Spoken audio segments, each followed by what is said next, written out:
And we are live. Hey, welcome back, everyone, to Is Your Six Covered? Appreciate you showing up.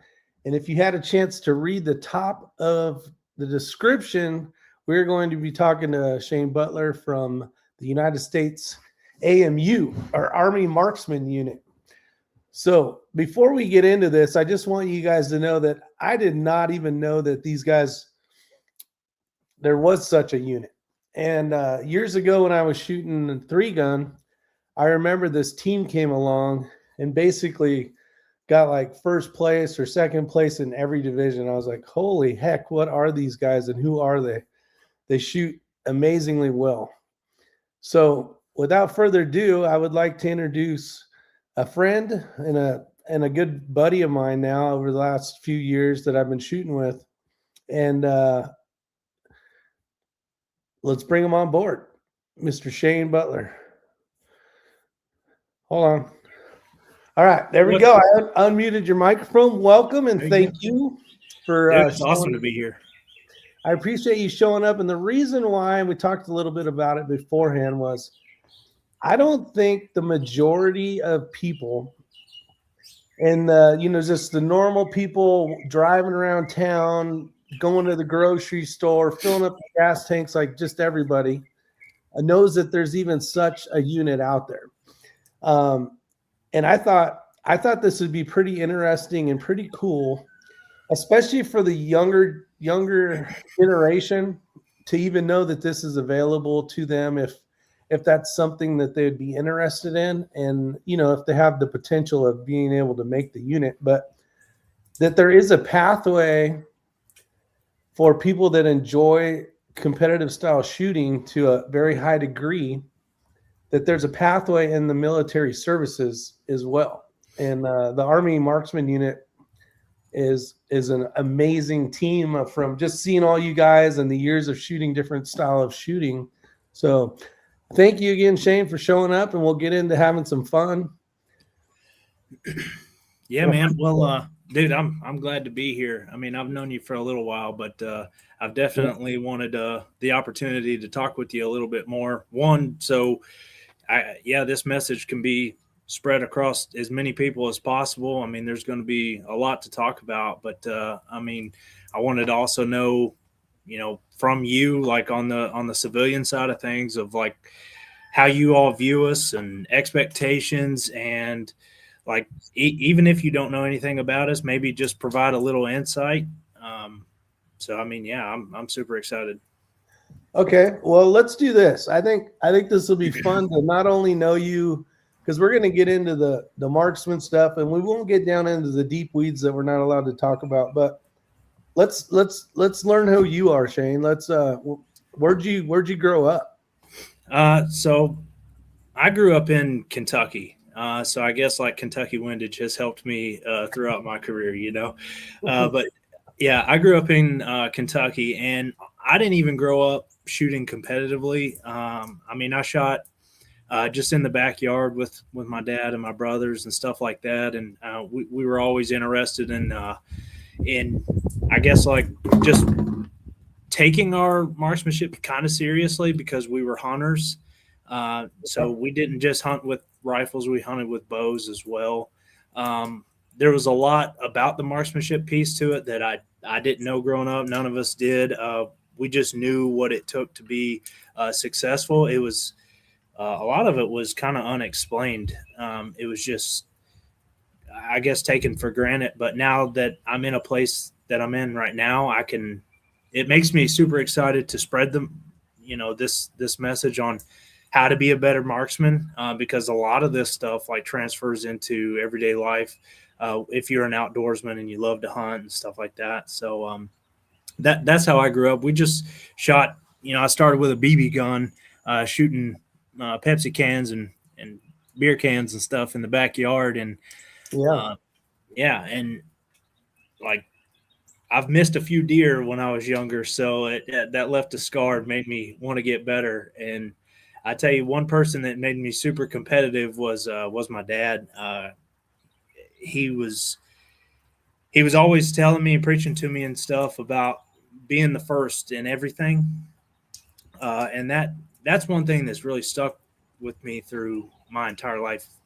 And I keep that in the back of my mind all the time, is just be first in everything. And I even used that when I was hunting, because like, if you can master that, I mean, then, you pretty much got it licked. But so, growing up in Kentucky, it was a real small town. And I was working factories and stuff, and me and my brothers, we would go shoot every weekend. But it got to a point where I felt like there was more to my life that I needed to be doing. So like in our town, I felt real out of place. Not like I didn't feel like I belonged or anything, like nothing weird like that. Just I was supposed to do something else. So I joined the military, and I joined the Marine Corps first, and I went straight out to the West Coast, and I shot my very first competitive match in, I think, 2013 or 2014, and at that time it was called Marine Corps combat matches. So Okay. you shot the Beretta, and then you shot a Benelli, and then you shot a M4 or M16. So it was oriented around some 3-gun stuff, but not completely, because they would break those disciplines into 3 separate categories. And then, they would throw a couple stages or so where you had to use all 3 guns. So that really got my foot in the door to understanding what competitive shooting is. But then there was a huge stretch of time where I didn't compete at all. And then I think I competed again in 2016 or 2017, around that time frame. And then that was called the Marine Corps Marksmanship competition. And that came out all the way out to Hawaii. So I was stationed in 29 Palms, California, which is where I shot the combat matches. Oh, 29 Palms. Oh yeah, man. There's nothing to do but shoot and train out there. So yeah, or turn sand into glass or something. But yeah, that's it. Just enjoy being extremely hot. But then 2016, 2017, I was now stationed in Hawaii around that time, and I went and shot that. And Wait, in the combat match. Hold on, though. Not that you're jumping ahead, but like there's a lot of like, no, you're doing good. There's a lot of windows in there. So when you said you went into the Marines, now you're in the Army, but we'll save that for later. Okay. You're in the Marines. Did you do it as a fun like competition kind of thing, where it was just whoever enjoyed shooting went, or was it like a thing that you guys had to do as a, I don't know what you call it, a battalion or group or whatever? Like, so the combat match, is that the one you're talking about? The first one that I went to? First one, yeah. Yeah, that one was more of like who shot expert and rifle qual and pistol qual is how they picked those people and who had the highest scores, because there was nobody that really shot competitively in my platoon. That's kind of how they picked that. And then they just started at the highest score of rifle and pistol quals, and just seen who wanted to do it. And, I threw my hand up. I said, yeah, sure, I'll try it. And I'll be honest with you, I didn't do very well. So just because I was expert, does very well in the beginning. No. So I didn't do very well. I don't even think I was close to placing in anything.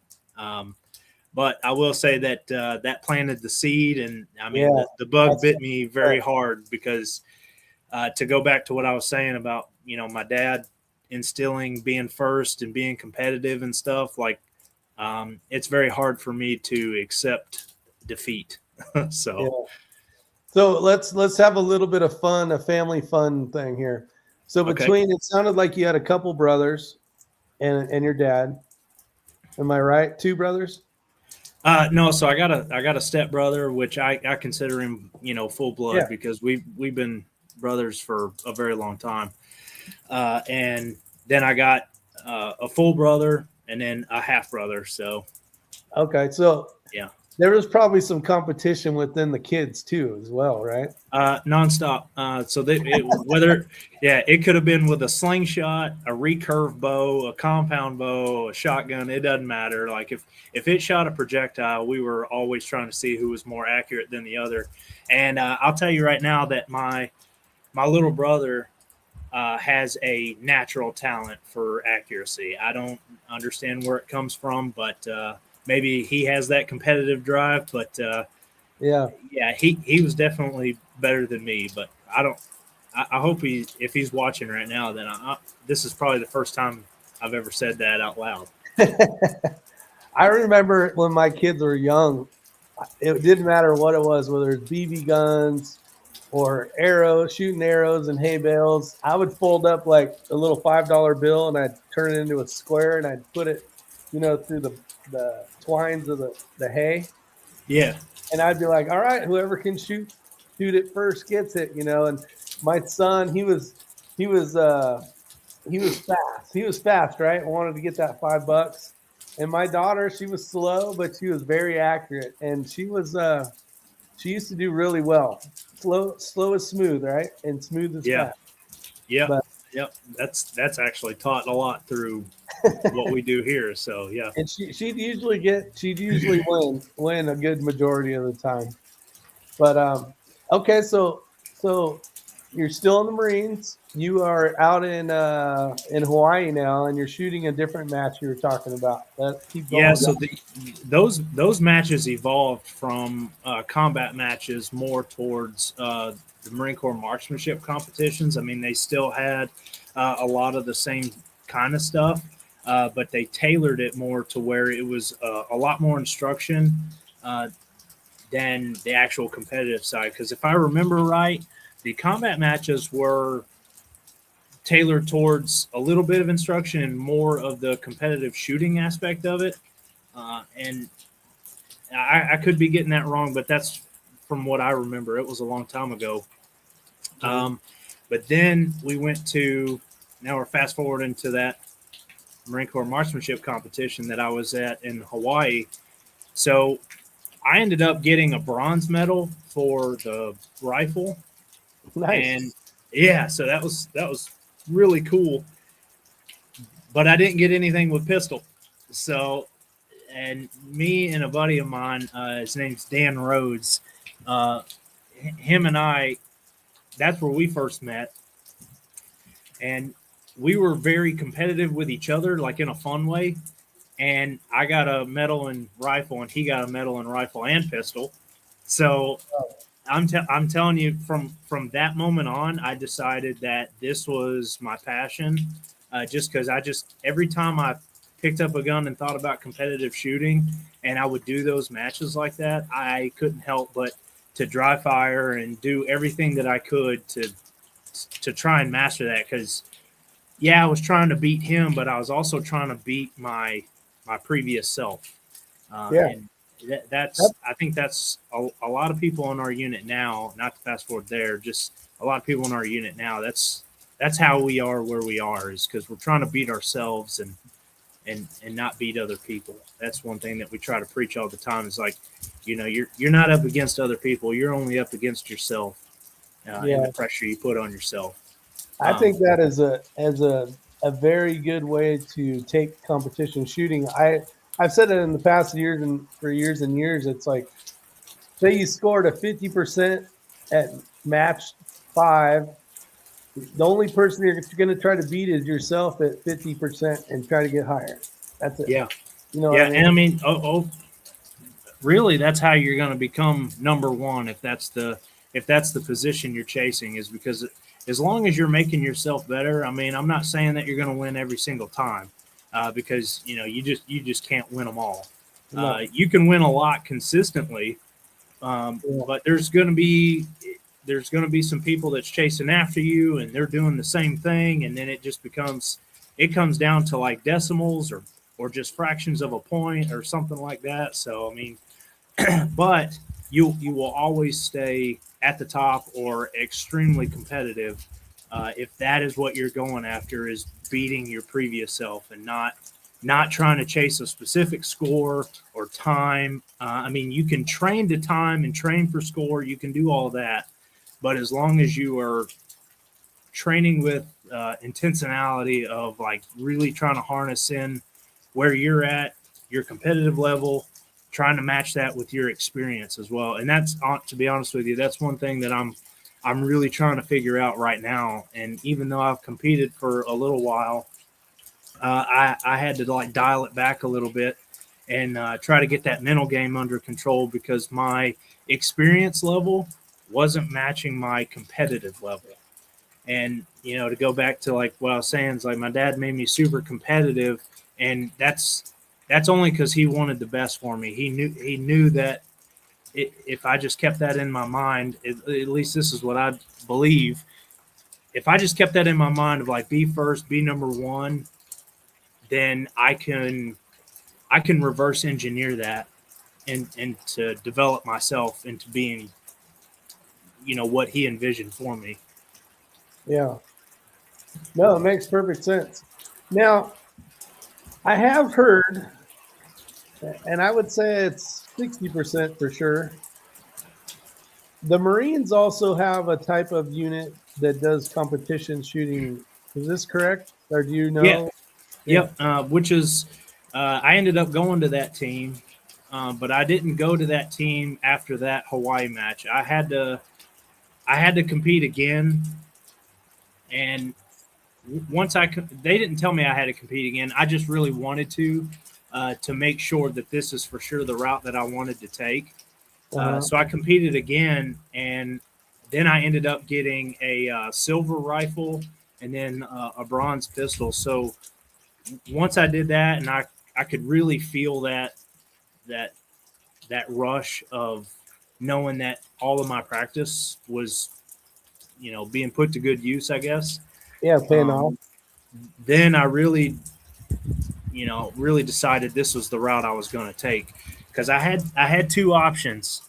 I knew what I was doing in the Marine Corps just it wasn't. I was kind of tired of it. I had already deployed 3 times, and I was just kind of that wasn't my passion anymore. And you know, some people will probably look down on that, and you know, I apologize if I let you all down, but on that part. But sometimes you just got to chase your dreams, you know. And so I hit up the Marine Corps shooting team, and that's what they're called.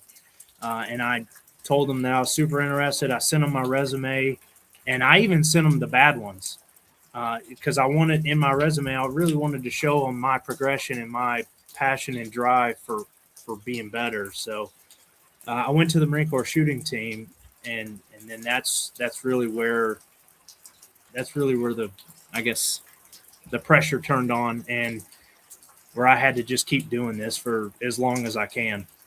So let's say somebody was thinking about going into the Marines or young, say 17, they're watching this. And, you know, say, which is a question I should ask you as well. Say their parents were in the military or whatever, and they want to follow in their footsteps, or their grandparents, and, you know, they want to be in the Marines, but they have a, you know, they have a quality about them of being a really good shooter. How would a young kid, and we'll do the same thing for the Army as well. Okay. But how would a kid want to go and do that? Like say that's their passion. Because we're shooting with tons of kids now that are young. You know what I mean? You see them out there. Yeah. And you're like, man, if I would have started this years ago, like how much better would I be now? You know, where they were out there but didn't really know about it. I didn't have any parents or anybody that was in the competition world of shooting back in the day when I was young. So there was no such thing. I'll just call it that. I didn't know. Yeah. So, but how would some young kid now? What would they do if they wanted to get on the Marine side? Now, I don't want to speak. No, not for the Army. Not for the Army. That's what I'm saying. On the Marine side is I don't want to speak out of place because I've been out of the Marine Corps for about 4 years now. So I don't know if things have changed that way, but I will just say for when I was there, you had to have already been in the Marine Corps and gone through your first duty station. Okay. So if that is what you really want to do and you want to be on the Marine Corps shooting team, then you would have to join, and you wouldn't go straight to the unit. You would actually join, get your MOS, go through boot camp, all that stuff, and then Yep. you would go to the fleet and be in your first duty station and do all of that. Now, But are they seeing that stuff like when you go to boot camp and you have to qualify with your firearms? Is that where they would see like basically the passion or the how good that person is, and then, or is that anything to do with it, or it's just you go through no, camp and no, not really. They're not recruited from boot camp or their quals or anything like that. okay, It's really based off of like your resume and what you have under your belt competitive wise. And I mean, that's what happened with me in my experience. I don't know if they've changed things or anything like that. I understand. I understand. Yeah, I just know that they had to already have been in and done their first duty station before they could even entertain something like that. How about for the young kids that are already competing and they've won, different divisions, trophies throughout their younger career? Like, would any of that help them afterwards when they've already gone to boot camp, already been assigned, and like, is that stuff they could use to show them later? Yeah, now on the Marine side, yeah, 100%, and even on the Army side, your resume is what we use to evaluate somebody like on paper. Okay. To see if we even want to bring them out for a tryout. And then on the Marine side, when I was there were separate teams. So there was a service rifle team, and then there was a pistol team, and then an action team. And then, like, if somebody sent in their resume and, they had, mind you, they were already in, they've already done their first duty station, and they're like, yep, I want to be on the Marine Corps shooting team, then they would send in their resume. They would call the unit, just let them know that they're interested and the resume is on their way. Now, if they were more USPSA and more pistol based, then the pistol team would be looking at them. Yeah. And then vice versa for the action and rifle team. Okay. Let's have a funny question real quick. Okay. Going back as far as you can remember, what was the first gun you shot? First, like in competition? No. Just as a kid or whatever, whenever you shot it, like, what was your first gun you shot? Oh man, the first gun that I shot was a BB gun. No, a BB gun is a gun per se, but like the first real gun. Let's use first real. Well, I'll tell you my first gun I ever got, and that was a single shot 410, and I have killed a lot of squirrels and small game with that thing, and I still have it. That's good. You should always keep that thing. I still have.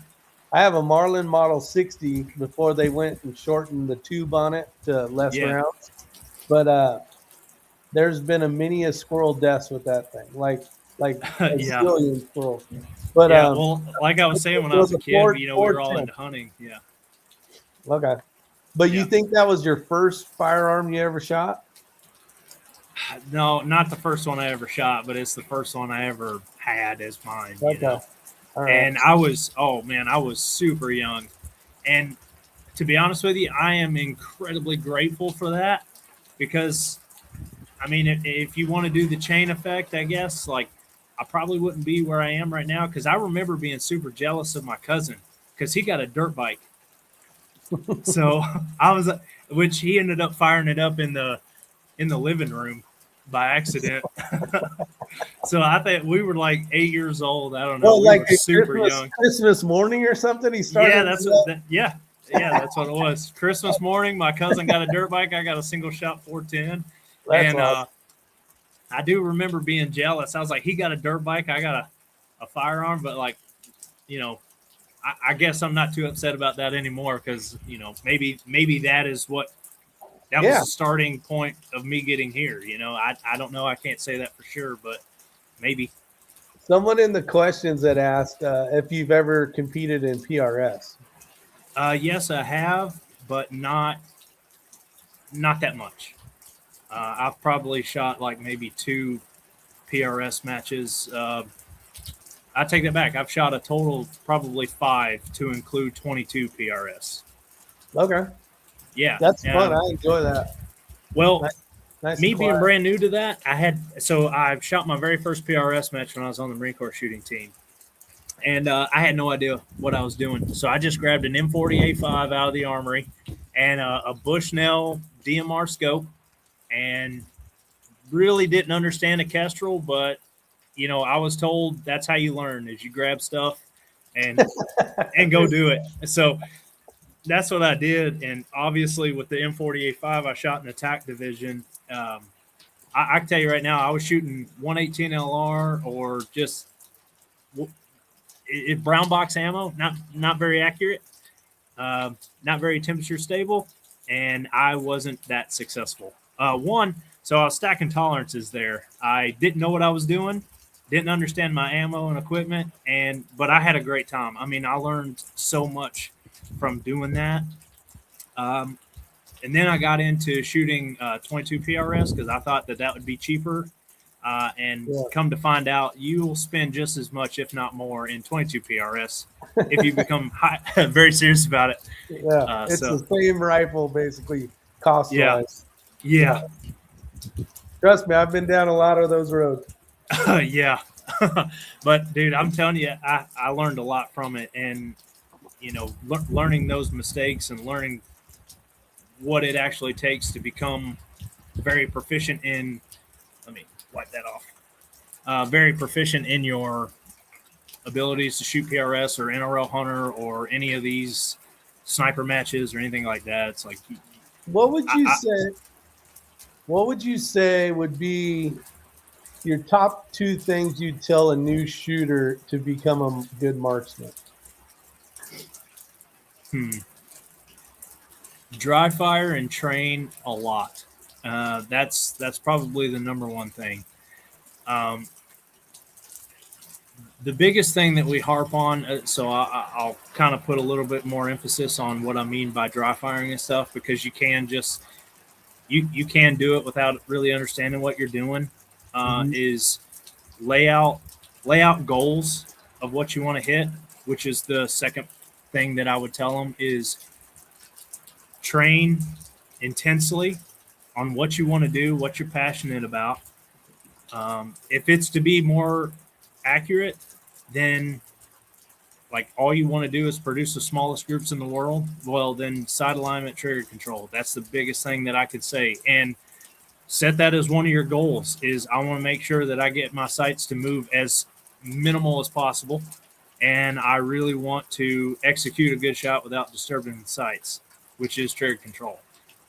So like you can dry fire at your house. I do all the time. I got stuff set up at my house, and if I'm doing service rifle stuff, which is my primary discipline, then I just have at our work, we just have a piece of paper with a really small dot on it, and at I think it's 50 feet, that dot replicates what we would see offhand at 200 yards, and we just dry fire.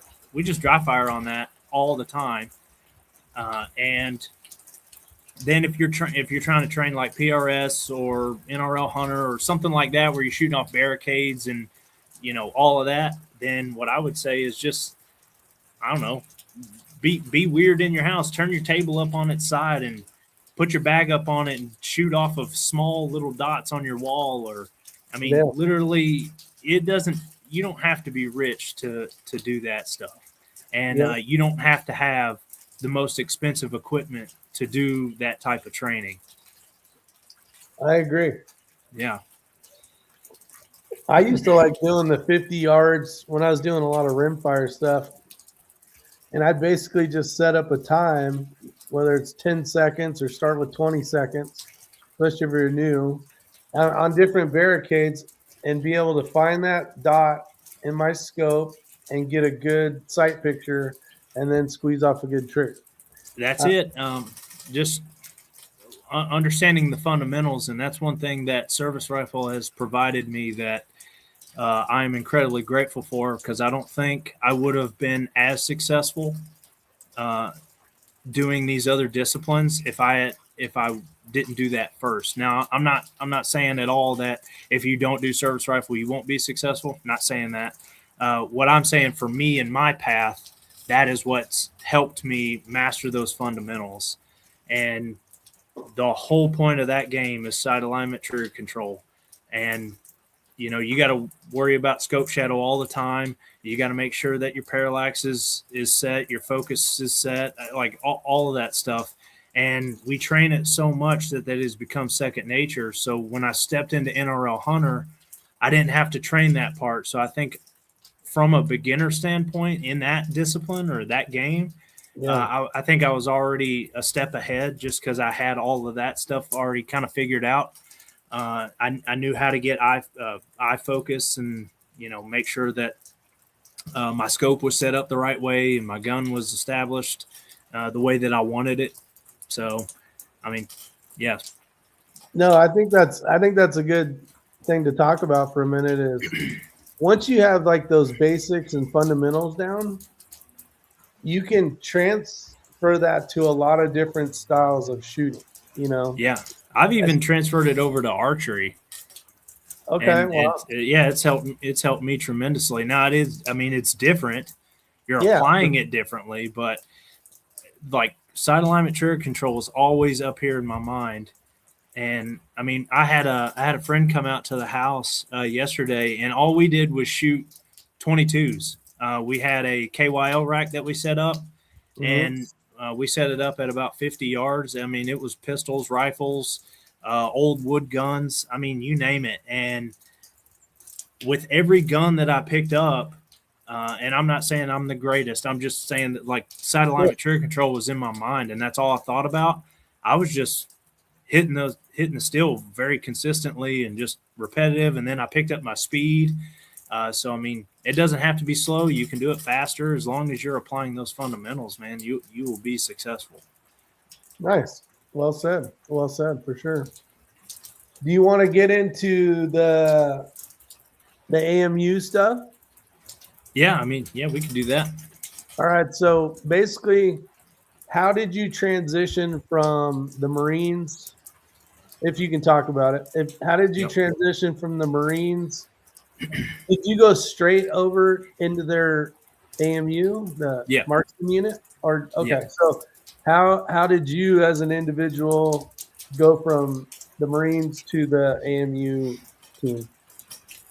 Well, when I was on the Marine team, I didn't even know about the Army Marksmanship Unit, because, like I said, I didn't grow up shooting competitively, so I didn't even find out about the Army Marksmanship Unit until my first or second year in the Marine Corps shooting team. And they just kept talking about them, kept talking about how good they are. And, the one guy that they talked about nonstop was Brandon Green. I don't know if you know him, but I don't think I do. I mean, the man is well known pretty much everywhere. Every state we go into, it's weird because if we shoot NRL Hunter or if we shoot a obviously service rifle or long range, like people ask about him. And oh wow, okay, yeah, and the Marine Corps shooting team, like those guys just kept talking about him and how good he is and stuff. And I was just like, man, I really want to meet this guy because he seems to be the top tier when it comes to this shooting thing, So I finally met the Army Marksmanship Unit in 2019 or 2020. No, it was 2019. We were shooting the inter service, which is at Marine Corps Base Quantico, and all the branches come together with their shooting teams, and we all compete against each other. That's what the inter service is. Okay, hold on. So there's for me and whoever else out there that doesn't know this. So you're saying there's an actual team for each branch of the military? Yeah, I'm not too familiar with every team on every branch, so I can't really speak too much about them. But yeah, okay, wow. But yeah, every branch has their represented shooters, I'll say. Okay. And we all come together during inter service, which is hosted annually at Marine Corps Base Quantico. And that's where we would just compete against each other. And to be honest with you, that's like I know we go to nationals and stuff, which is held at Camp Perry, but that right there was our championship, because that was to just show who the best branch was in that discipline and compete against each other. So that's where I first met the Army Marksmanship Unit, and I finally met Brandon Green, and everybody was talking about him. Well, I realized very quickly why they were talking about him, and it wasn't necessarily it wasn't 100% his shooting ability, even though he's one of the greatest out there. Mm-hmm. It was his personality. I mean, the man was somebody to look up to, truly. He would help anybody and everybody. If anybody had an issue with their gear and equipment, or just needed help understanding how to read wind or something like that, it didn't really matter what it was. He was right there to help you if you asked him. And, he wasn't that type to just be like, don't talk to me, I'm about to compete, or nothing like that. It was, yeah, man, I'll help you any way that I can. So once I saw that, I decided that is the team that I really want to be a part of. Like the Marine Corps shooting team is a great team, and I learned so much from them, and I wouldn't be here now if it wasn't for that and what I learned there.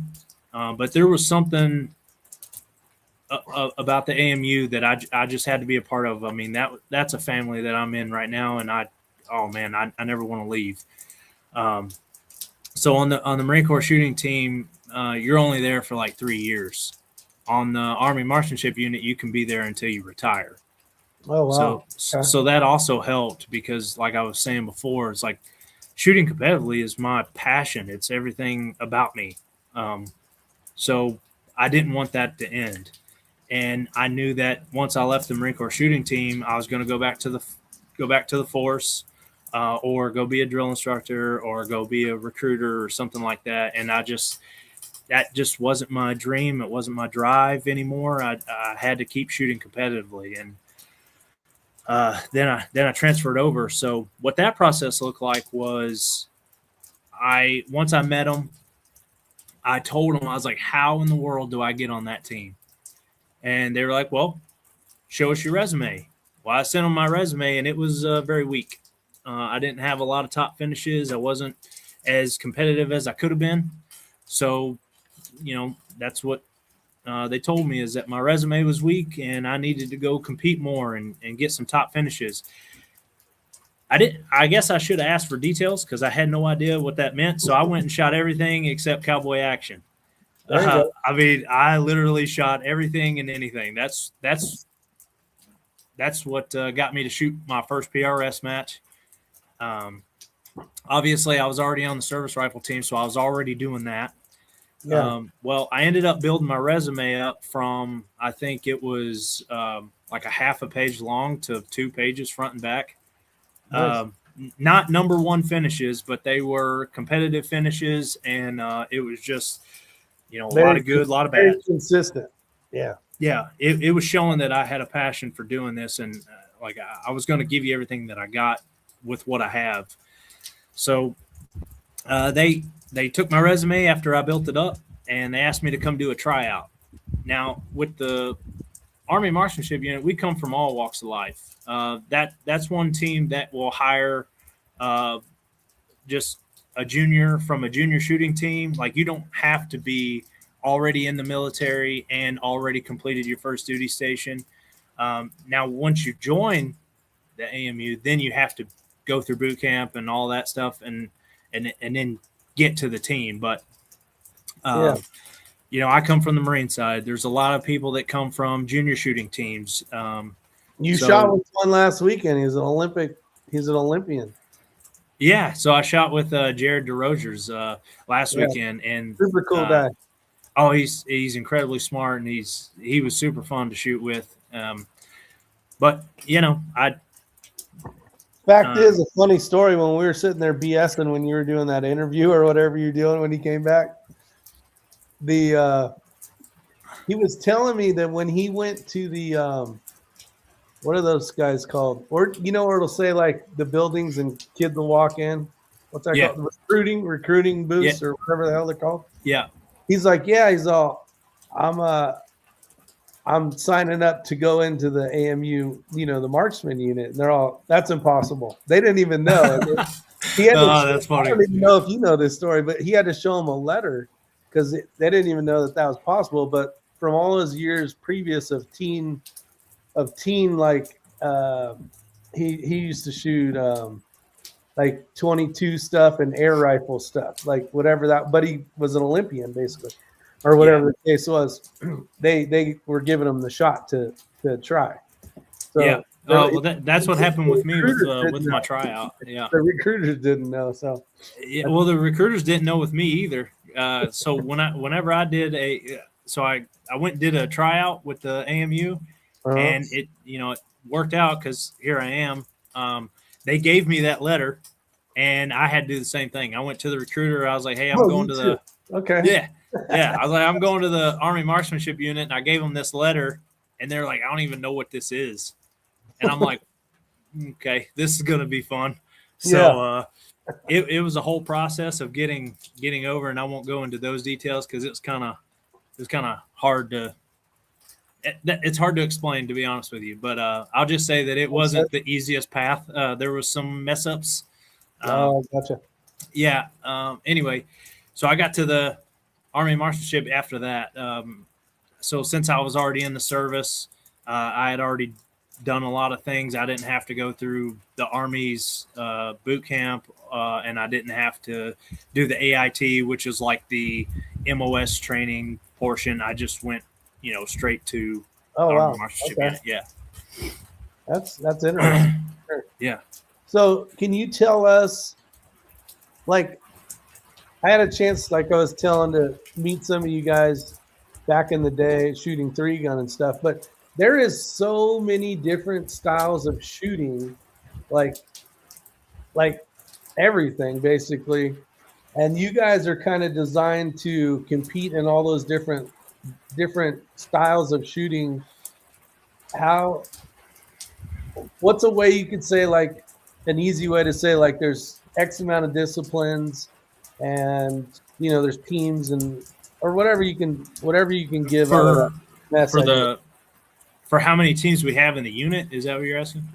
Well, that, and basically what styles of shooting do all these people go to? Like, like obviously 3-gun and action pistol stuff is 2 of the ones I've seen you guys at. NRL Hunter, but like what else do you guys encompass as far as different styles of shooting where people might see them out there? Well, we pretty much target everything except archery, even though we have people in the unit that have competed on a world level in archery. Wow. We don't have an archery team. I'm just saying that, we have a lot of competitive shooters, but we have an action team. They shoot 3-gun, USPSA, and PRS. And then we have a shotgun team. So our 2 Olympic teams are the shotgun team, which they shoot skeet and trap. And then we have an international team, all small bore stuff. And then we have a service rifle team, which is what I'm on. And we primarily shoot service rifle high power, which is offhand at 200 yards. And then we do rapid fires at 200 and 300 yards. And then we do a slow fire at 6. And then we also compete in long range, which is 8, 9, and 1,000 yards. So 800 yards, 900 yards, and 1,000 yards. And then, the NRL Hunter stuff on the service rifle side is fairly new. We've only been doing it for about 2 or 3 years. And then we have instructor training group, which those guys do compete on their own, but their primary role is to travel around the military and instruct in marksmanship. And that's anywhere from the basic level to advanced level. They even do nighttime training, stuff like that. And then we have an ammo facility. So they help us load our ammo and do ammo development, stuff like that. And then we have a custom firearm shop, which is an entire shop dedicated to building our guns pretty much. And they got a 3D printer in there too. So we we do stuff like that. Each team, so when we travel to matches and stuff, we'll have our gunsmiths travel with us. For service rifle and service pistol specifically, I'm not 100% sure about the other teams and what they do for gunsmithing and all that. If they take somebody with them or they do it themselves, I'm not 100% sure on that aspect. But I do know for service rifle, we take our gunsmiths with us. Oh wow! For the big matches. Yeah. For the service rifle stuff. Yeah. So we compete at, we compete all over the place in service rifle, and our biggest matches are inter service and Camp Perry. Those are our two biggest.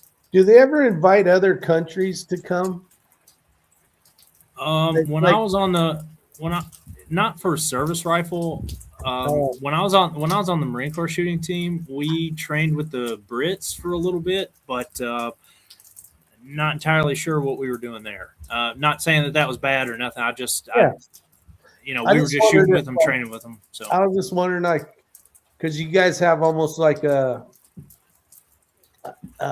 kind of a championship of all the different military, like that one you talked about. I didn't know if they did like a World Cup kind of thing of like if they do, the international one, I guess, would be shooting against them maybe if they have in their military. On the Olympic side of obviously, but for the service rifle side, no, we don't shoot against all of those countries or anything like that. We compete mainly on a national level. So say you wanted to be in the Army. I'm not talking about you. I'm talking about a young kid again. What would be the differences? How would somebody sign up as a whatever? Because I don't really know where, go through boot camp in the Army. I'm sure there's people that have gone that route too, right? How would an individual go from signing up in the military and really kind of finding a love for competition and then kind of want to try to get on the unit? How would a person do that? So for the Army Marksmanship Unit, if you wanted to be in that and you were trying to just, come off the streets essentially to join the unit, you're competing against a lot of people that have been doing this ever since they could hold a gun, and I don't mean that like I meant it earlier when I was just shooting, Pepsi cans in the backyard. What I mean is like they have been competing since they could hold a firearm. Yeah. So those are the people that you're going up against. Now, I mean, people that are already in the Army and they're interested in trying out for the unit or showing interest that we host every year is called All Army Competition. And that is where for the service rifle side, anyway, I can't speak on the other teams. Okay. But for the service rifle side, we host those competitions that test your skills from rifle and pistol. And, you shoot service rifle style.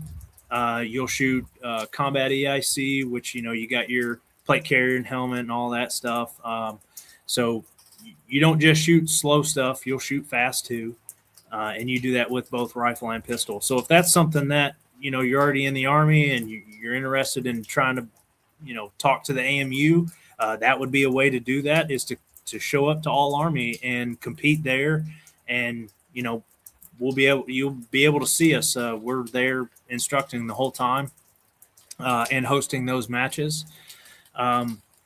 If you are interested in being a part of the AMU and you already have a resume, like you've already if you wanted to join the service rifle team and you are shooting on these junior teams, then let us know. That way we can at least come watch you or, look at your scores or however that'll go.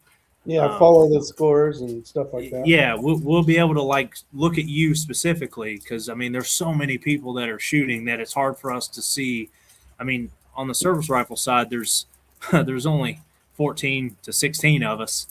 So it's hard for us to see every single person that is shooting and interested. I know that there's a lot of people that is interested, but we're mainly looking at, when we go to these matches, we're mainly looking at these scores, and then we'll just approach them and talk to them. But you know, one thing that we really look at when we're hiring somebody is personality. Yeah, I can see So that. I mean, we've turned down people before that were phenomenal shooters, but they just didn't have the right attitude. Yeah. Wasn't coachable. It was really hard to get our point across to them because they already had it figured out, I guess. So if that's you, then change your mentality if you're wanting to be in the unit, you know. So Here's a question from. Can you see it? Have you ever trained with this gentleman or person? oh yeah, Emil Praslik. He's no, I've never trained with him. I've only talked to him one time in my life. He was before my time. I've heard a lot about him. Great great guy from what I hear, and he's on our Hall of Fame. So we Oh, in our office, yeah, in our office we have a Hall of Fame, and okay. you'll see everybody's photo on there. He's one of them. Oh, let's talk about this picture I took a picture of. So Okay. if you guys saw, like when you clicked on the video, that picture, that's Shane, obviously. But what did you win that day? So that was my first national title at Camp Perry, Ohio. So it's called NTI, which is National Trophy Individual, is what it stands for, and it's a 500 aggregate. So what that means is you'll shoot 10 shots in 10 minutes offhand, so standing at 200 yards, and you're shooting at, so the X ring is 3 inches, and then you'll shoot 10 rounds rapid fire sitting in a time limit of 60 seconds. So that'll be a 2-shot reload, 8-shot. And then same size target. You'll go back to 300 yards and you'll shoot 10 shots in 70 seconds at the same size circles, but now one extra ring is blackened out. And then you'll go back to 600 yards and you'll shoot at the X ring is 6 inches, and you will shoot 20 shots in slow fire. So you'll get 20 minutes to shoot that. So that's called National Trophy Individual. I think I already said that. But yeah, that was my first one, and that's a big deal. Congrats on that. That's cool. Yeah. So, And oh, go ahead. no, go ahead. Keep going. So that was a huge accomplishment for me because that was within my first 3 years. So like I said before, I've been in the unit for about 4 years now, and I was able to do that in my first 3 years of being on the team. So I mean that was a huge blessing to me. And if I could, I hope he's watching right now, but there's a man that's a huge inspiration to me, and I actually met him at Butner, North Carolina. We shot Eastern games together. He's on the civilian side, but his name is Kenny Krause. And the reason why he's a huge inspiration to me is I was going through a really dark moment in my life, dealing with trying to battle failure and a little bit of depression in there. And, that's some personal stuff there. But I was battling with all of that, and God put us together. He could have put us anywhere. I mean, there were so many firing points. There were so many people that shoot that match, but God put us together on that firing point, and we ended up hitting it off very well. And him and I are best buddies, and we ended up praying together in front of everybody. And I hope that it actually touched some people and got them to praying more. But reason why he's a huge inspiration to me is because I just sat and listened to his life, and you can just feel the Holy Spirit running through him. And he is always trying to be that bright light to everybody around him. I mean, that's what the light is. You flip it on and it's there for everybody to see. And he's definitely that guy. So to bring it up to nationals, what's that? I said, that's a good guy to know right there. He is a tremendous guy, and I hope that anybody and everybody tries to find him and go talk to him, because he will definitely guide you through the darkness, and he did for me 100%. So, fast forwarding, I took a lot of what him and I talked about, what we prayed about, and I took that with me to nationals. And I went into that match not with the expectation of being number one, but with a lot of guidance that he gave me from a spiritual side of it, is that no matter what happens, God's going to be right there, and he's going to love you whether you're a loser or a winner, because in God's eyes, man, you're a winner. So that really helped me, to be honest with you. So I'm not saying that is all of it, but that is broad strokes of what happened there. No, I think that's good to hear, for sure. Yeah. So there's another question out there from Muscat Merv. Maybe we can figure this one out. Failures you had against matches like instances. Oh yeah. Okay. So back up a year before, same match. I actually had my gun go down, and I had 6 saved rounds in that match, which means that's 60 points. So to just put emphasis, or to, I guess, shed some light on how competitive service rifle is, that if you lose 1 point at all, like, you're dropping from first down to like 15th, like just that 1 point. So you can imagine what 60 points did to me. He was able to, so the gunsmith that we have, when that happened, I finished out the match, and we have a gun truck on site, and we just take our guns to them and let them know what happened during the match. We also have backup uppers and stuff like that, but I let them know what happened, and they're able to pretty much work on an entire gun. I mean, they don't have a lathe and all that stuff in the truck, but they have whatever you need to get your gun operational again. So they're able to pretty much do anything except rebuild an entire gun, essentially. I mean, yeah, they got all the parts to fix broken stuff. Yeah. I mean, and to counter that, to make sure that you're just not down and out from the get-go, we bring spare uppers and stuff, because we do have guns go down, and gas systems fail, because we're shooting accurized M16s, so national match M16s. And I mean, with as much as we shoot, guns just go down. I mean, any service rifle shooters in here, you probably know what I'm talking about. I'm sure. So, well, just trigger springs and silly stuff that take a toll. They just take a toll. Yeah, triggers fail, gas systems fail sometimes. I don't know, just silly stuff happens. Yeah. All right. So I've asked you a bunch of questions. There's a couple you wanted to ask me. Yeah, absolutely. Because, man, we on the competitive side of it, and I'll just speak for me personally. I'm not going to speak for everybody. Sure. For me personally, we put on the jerseys. We have the sweatshirts that say, and the T-shirts that say Army Marksmanship Unit, Home of Champions are on the back. So when we go into it, let me say it differently. When I go into it thinking that everybody expects that out of me.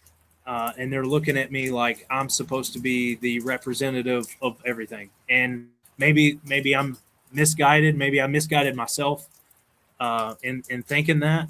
But when I put Home of Champions on my shirt, man, I'm extremely competitive.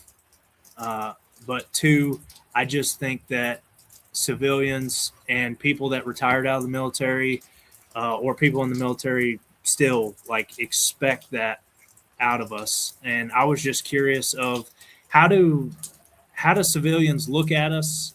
What do they want to know? Are they afraid to talk to us? Stuff like that.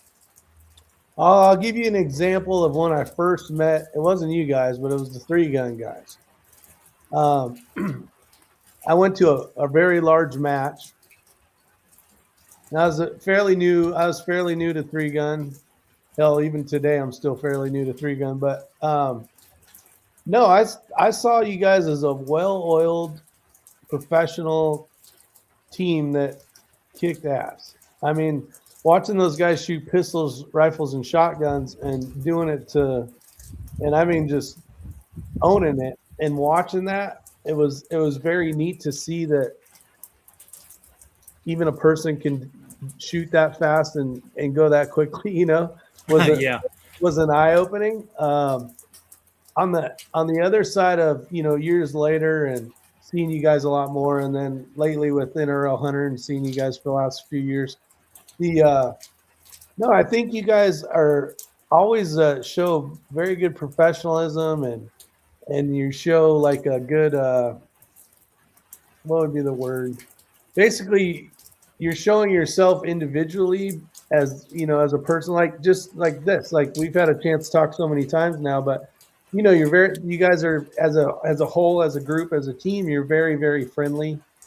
Um, and I think it's awesome, and then to find out that you guys are even there, like one, you're shooting for the US. In my mind, that's what I see, right?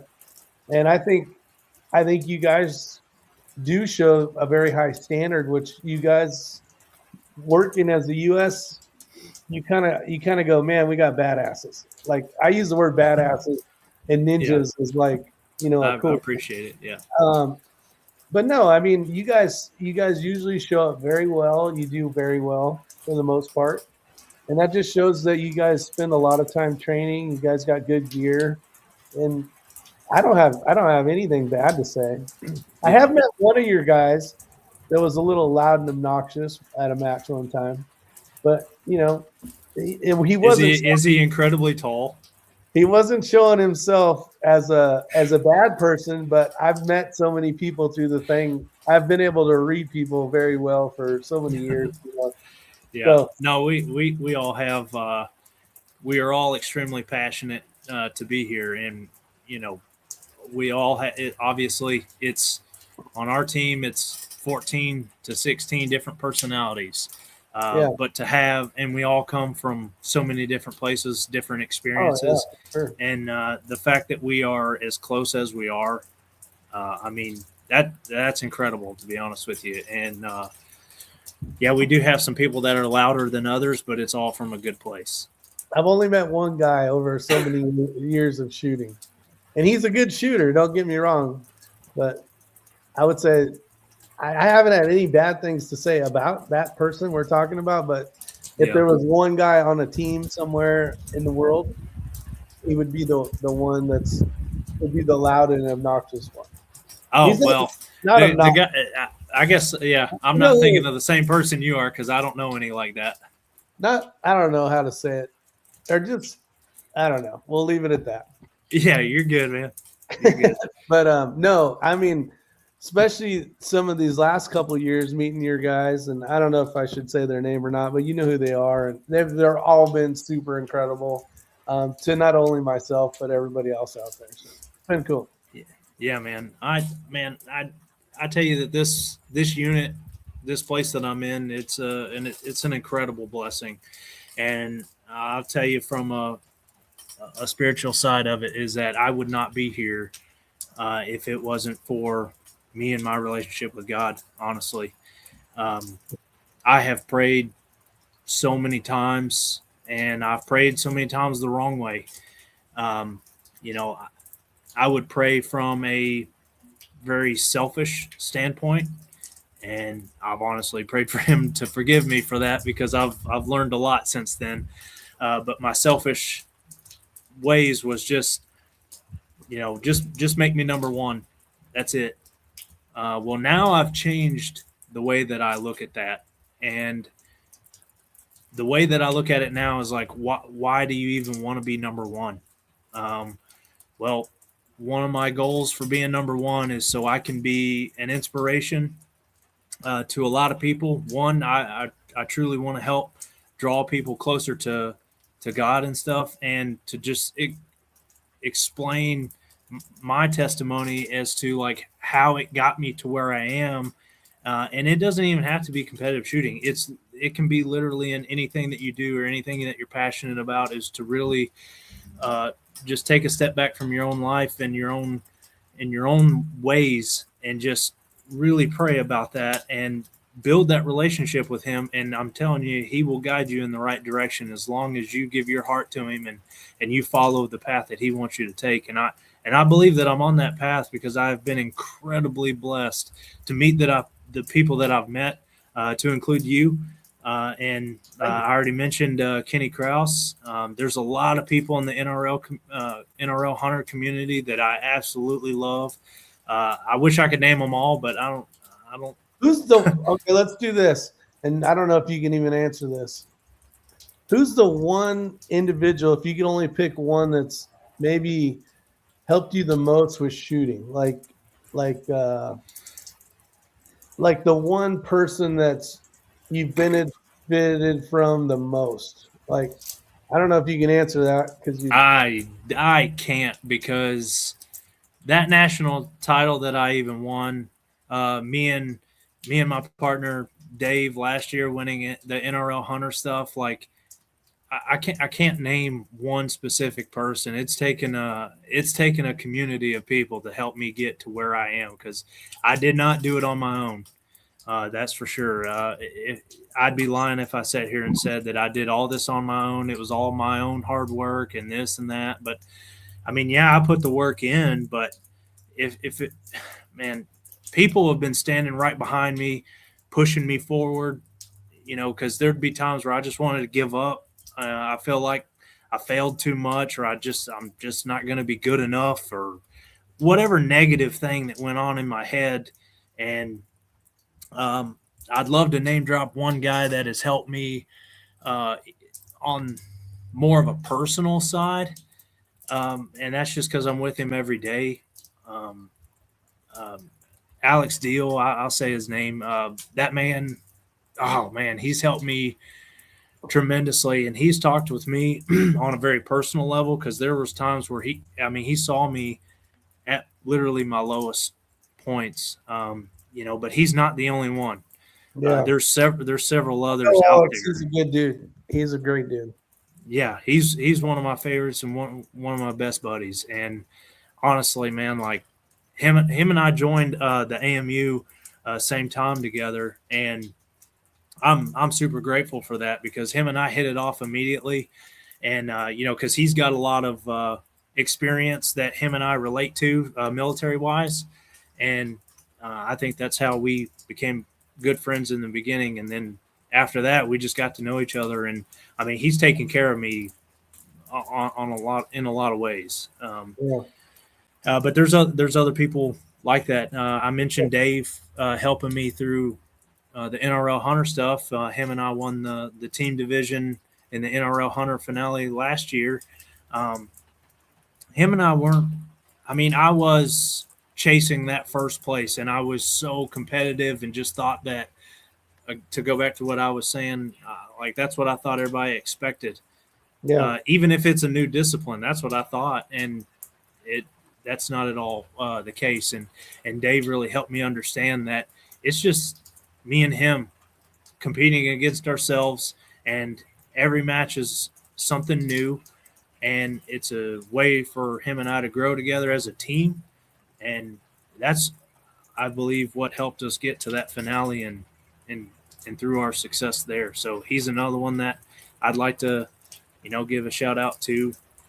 My family is huge supporters, man. They call me all the time, and we don't talk necessarily about shooting competitively specifically, but we do talk about failures. We talk about our faith. We talk about a lot of things, and they support me, and they always tell me that they're proud of me. And so I can't name one person specifically, man. Yeah. It's a lot of people has been there. That makes total sense. I mean, I those two guys you talked about, Dave and Alex, I've known them well, for the last couple of years, and those are good guys. Those are great guys to be around and definitely get to work with. So that's cool. Yeah.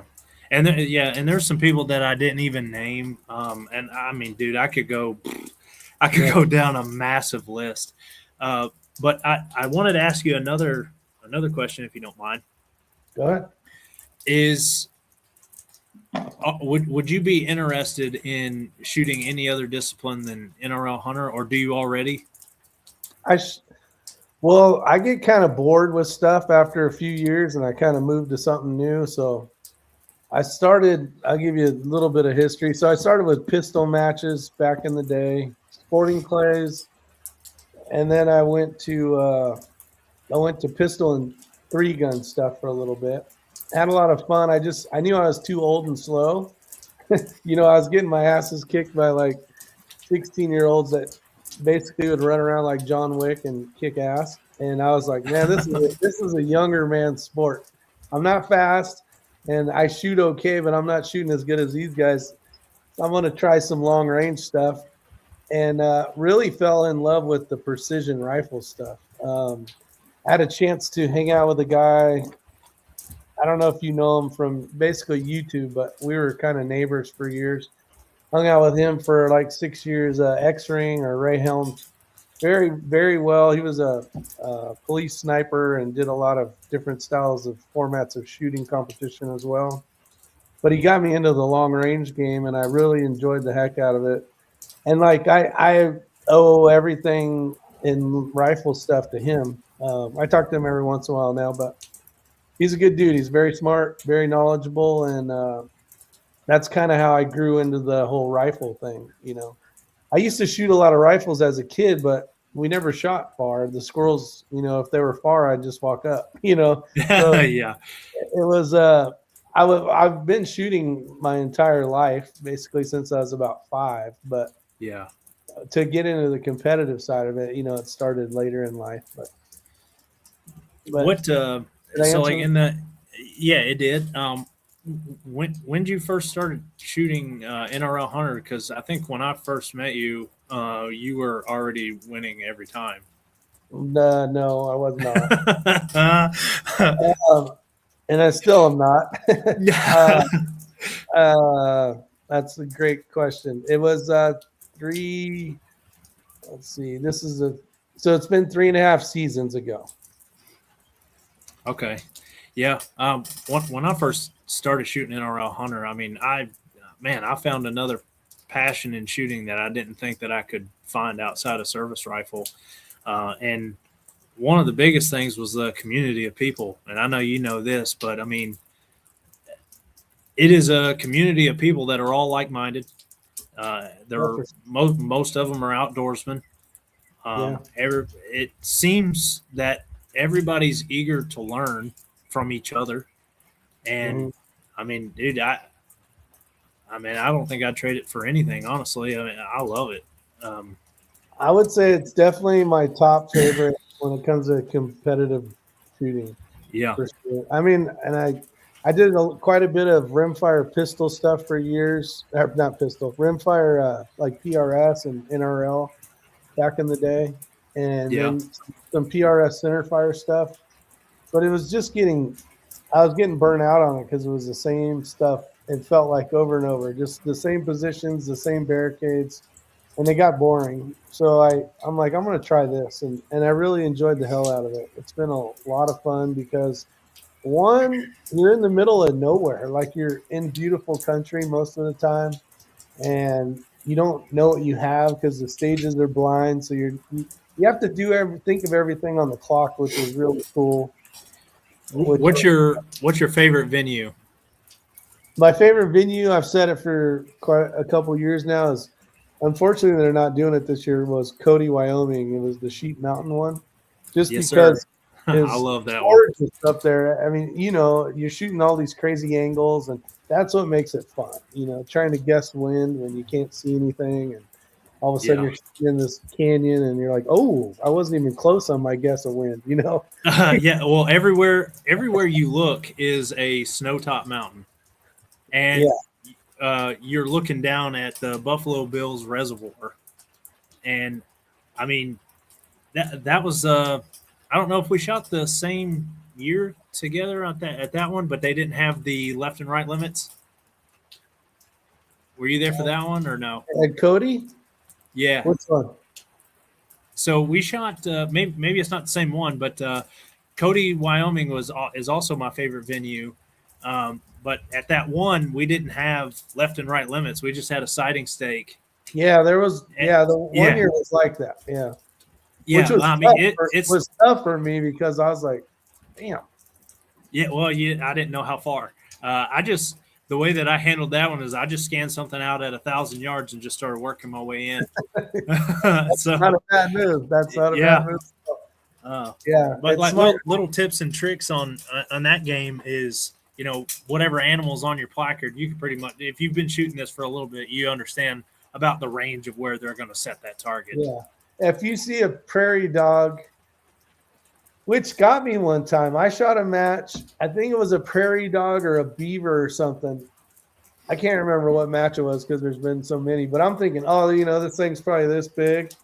So I'm kind of looking down. I'm looking down the hill. They had this prairie dog that was huge. So it messed with a bunch of people. I was like, oh, I never thought of that. It could still be a prairie dog, but it's a 952 yards. Yeah, it could be a 20-foot prairie dog. Dude, I did tell people, like, if I was to ever match direct, that's what I would do, is make what you think to be a prairie dog. Yeah, I would actually make it super big, but farther out. Yeah, and then when it says elk and the elk's this big, yeah, but it's at like 180 yards. Yeah. That'd be kind of fun, actually, for sure. Oh yeah, yeah. That's one thing about the NRL hunter stuff, man. That it's different everywhere you go. Yeah, and you always have even in service rifle, like I was telling you about my buddy Kenny Krause. Like, you never know who you're going to run into. Or who you're going to meet. And in the NRL hunter stuff is, this is what I was explaining to Jared, is like, you have no idea who you're going to meet and what their experience is. So, you've met some retired special forces guy, you met somebody that has been there, done that. Mm-hmm. And the amount of stuff that you can learn from those individuals is unbelievable. And that's one thing about that community that I love, is that people tend to learn from one another. And I'm not saying that no other discipline out there doesn't do that. I'm more familiar with it. So that's why I speak so highly of it like that. There's been a few, like, I'll go to some like more team sniper match kind of stuff, which it's been a little while, but I remember competing, and there was a lot of like teams that would come in from, military branches, and They quickly woke up to the fact that a normal guy that's changing oil 8 to 5 can be a one top level shooter. Like they, because when you get in, I have noticed this was years ago now, but these teams come in from the military and they're like, oh, we're gonna just hose all these, normal people, or I don't know what you call us. And then all of a sudden they're like getting a little butt kicked by some 15-year-old girl in PRS or whatever. They're like, holy shit, like there are some junior kids out there that are just are animals behind these guns, man. I mean, there's kids shooting NRL hunter right now that are just above and beyond their peer group. That's for sure. It's crazy. Yeah. So I thought that was kind of neat to see on their side of getting enlightened that these guys that are doing normal 8 to 5 jobs, they got some magic talent and it makes them want to become better. I think, especially in pistol stuff, you'll get a guy that is just, I don't know, in a branch of some military, right? And they're thinking, I'm going to do really well. And they're not doing as good as, some person that's been shooting for a year of these competitions. And they quickly learn that, wow, there's people out there that can do very well. Yeah. Well, I'll tell you one guy that impressed me a lot, and you probably know him. And he's one of those guys that you're explaining right now. He's a phenomenal shooter, but he is one of the most humble guys I've ever met. And John Alden. Oh, yeah. Do you know him? Oh yeah, I know him very well. I love that guy. So I call him my little short Jesus, because he's got hair down to here and stuff. Yeah. But he is like the most humble guy I've ever met. And I complimented him. This was the first time I met him, and we were squatted behind him and his partner. Mm-hmm. Him and his partner didn't really work well together, I guess. They weren't like yelling at each other or being unprofessional or nothing like that. They were just like, you could just tell they were getting frustrated with each other. Yeah. Because the target is right there. Yeah, I don't know what right there means. Yeah. So him and his partner were just doing that. But anyway, even through all of that, they were able to just be super nice to everybody around them and even to each other through that frustration. And I even complimented him, and that's where him and I, like, our friendship kicked off, because I was like, man, I really love how you and your partner are working well together. And he's like, that's what you see. Yeah. I know him and his partner. I think it was Jesse at that match, more than likely. But yeah, he is one of my favorite guys to talk to. He can make your day. If you're having a bad day and you call him, you'll forget you had a bad day for sure. Yeah, I was a little upset that he wasn't at Steel City with us. I did call him on my way. Remember I told you you're shooting the PRS match? Yeah. But I did call him when I was on my way, and I told him, I was like, man, I really want to see you there. There's also a couple other guys that I just can't wait to see when I go to these matches. And Jason Dunn's another one. He's another guy that you can't help but love him. Nice. Like I could sit and listen to his stories all the time. He's very energetic, and like he adds some life to a story, that's for sure. And he became one of my best buddies, and I'll call him up if it's a match that I'm pretty sure he's going to, and I try to squad with him. Well, since I found out that he was already ROing that match, I wanted to make sure that I was squatted with you and Kyle. Oh, nice. So, yeah, that was a good squad for sure. Yeah, it was. I hate that I got a little poopy on myself when I wasn't doing so hot, but I figured, you know what? Well, here's a good thing. So for all you guys listening, basically, and whoever listens afterwards, you guys, in my mind, you have a lot of pressure on you guys because you are in the jerseys and you're representing America. In my mind, you are, right? And I think sometimes you guys put a little too much pressure on yourself to do well. And I was going to talk about this afterwards, actually. And but I think you did an amazing job fighting through having a couple bad stages, and so him and is it Jared? Yeah, Jared DeRogers. Yeah, so Jared, so they shoot as a team. So it was Jared's first match. They did mock stages and that kind of stuff. Well, and let me say this too.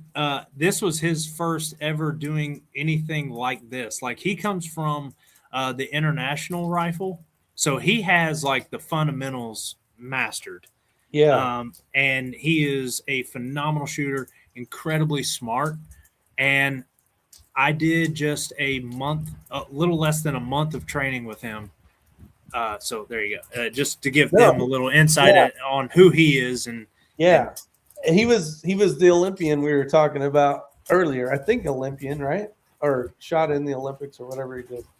I think he qualified for the Olympics or something. I don't know the full story there, but he knows exactly how to shoot. But then learning the discipline of kind of what I said, like once you learn a good marksman, like the basics, and you got those perfectly hammered down, it's like you can transition into all these different sports and do decent, and then practice more and become well.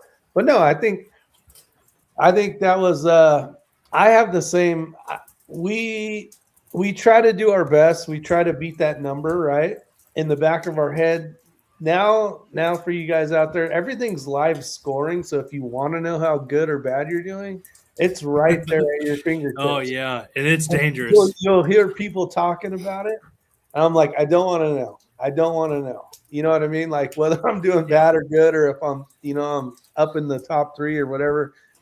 Please don't tell me. I'll figure it out after my day of shooting, and then that's really what got in my head, and that was my downfall. because I even told him, I was like, man, it's your first match, and my goal here is to make sure that you have the best first experience. Yeah. Well, once we were done with day one, I checked the scores and I saw how competitive for first place we were. Yeah. And my competitive brain kicked in, and I was like, I can put him on the podium. Yeah. Like not me all by myself. It's just Yeah. I I wanted that understand. so bad for him. Yeah. Uh, I can't explain. Maybe just because I love him, because he's a great guy. And I saw the light in him when he started shooting this sport or this discipline, and I wanted to put him on the podium so bad. Well, you remember the control burn that was happening, all that smoke rolled in. Yeah. That was tough. That's That was tough when to see that's when stuff. we started. That's when we started on the downfall because we couldn't find targets. All that smoke rolled in. Yeah. Um, it's just uncontrollable things. And instead of just being like, well, I mean, we're doing what we can. I let it get to me, and I was frustrated because I knew that what I envisioned. Because usually, man, just to give them some insight, when I have my mind set on something, it's very hard to convince me otherwise. Yeah. I am very headstrong. When I set when I set my goals, my heart, my passion, whatever, when I set it in that direction, you can't divert me. Yeah. I will overtrain myself. I will burn myself into the ground to get to that Yeah. spot. But yeah, so I do think that I've come leaps and bounds from where I used to be, and where I used to be was I used to get so competitive, so down on myself that I wouldn't talk to people for days if I lost because I carry that failure. Man, it weighs heavy on my heart because I feel like I let everybody down. I feel Yeah. like I was a failure to my friends, my family. Oh man, I put the world on my shoulders and I carry that around with me. And man, that is just so unhealthy and so That unnecessary. that's the tough part about shooting as a team. I've done it a few times with team sniper match stuff or whatever. And then I did one team last year. I don't like the fact that this guy could be shooting really well and I'm making it worse. Like I'm not performing to my expectations. So Yeah, I mean I do mind when I screw up, but when it's only me, it doesn't really matter. I'm just having a bad day. But now I have the extra, or you have the extra pressure of your partner's doing really well, but now you're dropping points, and you're like, shit, I'm screwing up right now. Like this makes it yeah, tough. yeah. Oh, And well, I guess this will be a good question to ask you is how do you deal with that or deal with what you think is a failure or a something like that? How do you deal with it? um, this doesn't always pan out, but I try to keep that shitty stage I just had as history. Like, and I think I told you. Remember, I came up to you and I go, "What are You you did. talking about?" I'm all that was like last stage ago. Yeah, Like, yeah. It was like, so what are last you stage. talking about? Like, that was like so long ago. And I try to do that, but it doesn't work all the time. You know what I Yeah, mean? It's like you're really going, really doing really well, and the scores are really close. And say I get a 0, right? I just drop. Basically, if you're shooting high level matches like we shoot, if you drop 8 points, you're shit out of luck on yeah, like a match that's fairly decent to hit targets. You know what I mean? yeah, Um, so you're going up, just lost it there. But I did notice I didn't have a good match. Like when I got second place, I just had a consistently okay match. Like I never got a 0, and I only got 1 8.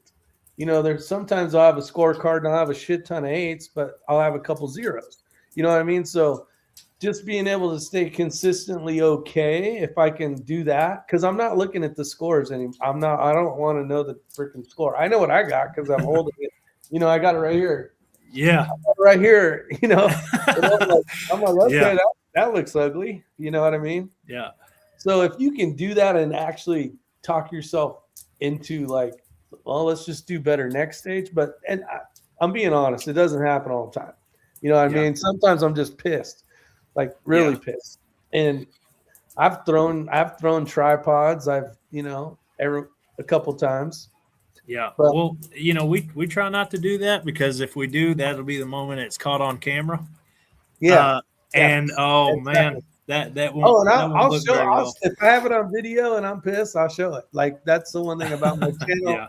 I always show my shitty stuff, and if I do good, like I don't want to be the channel that it's like, oh, you only show your eights, you know, where you Right. clean every stage. Like I'm not that guy. Yeah. I'm not here to be. I'm not some professional shooter, and I want to show all my bad stuff, you know. And as they watch the videos, and I'm doing better, I've progressed over the, basically 3 years of shooting NRL hunter. They're seeing that I'm getting better. They're not just seeing good stuff. You know what I mean? Yeah. Well, So that's what I there tell you. was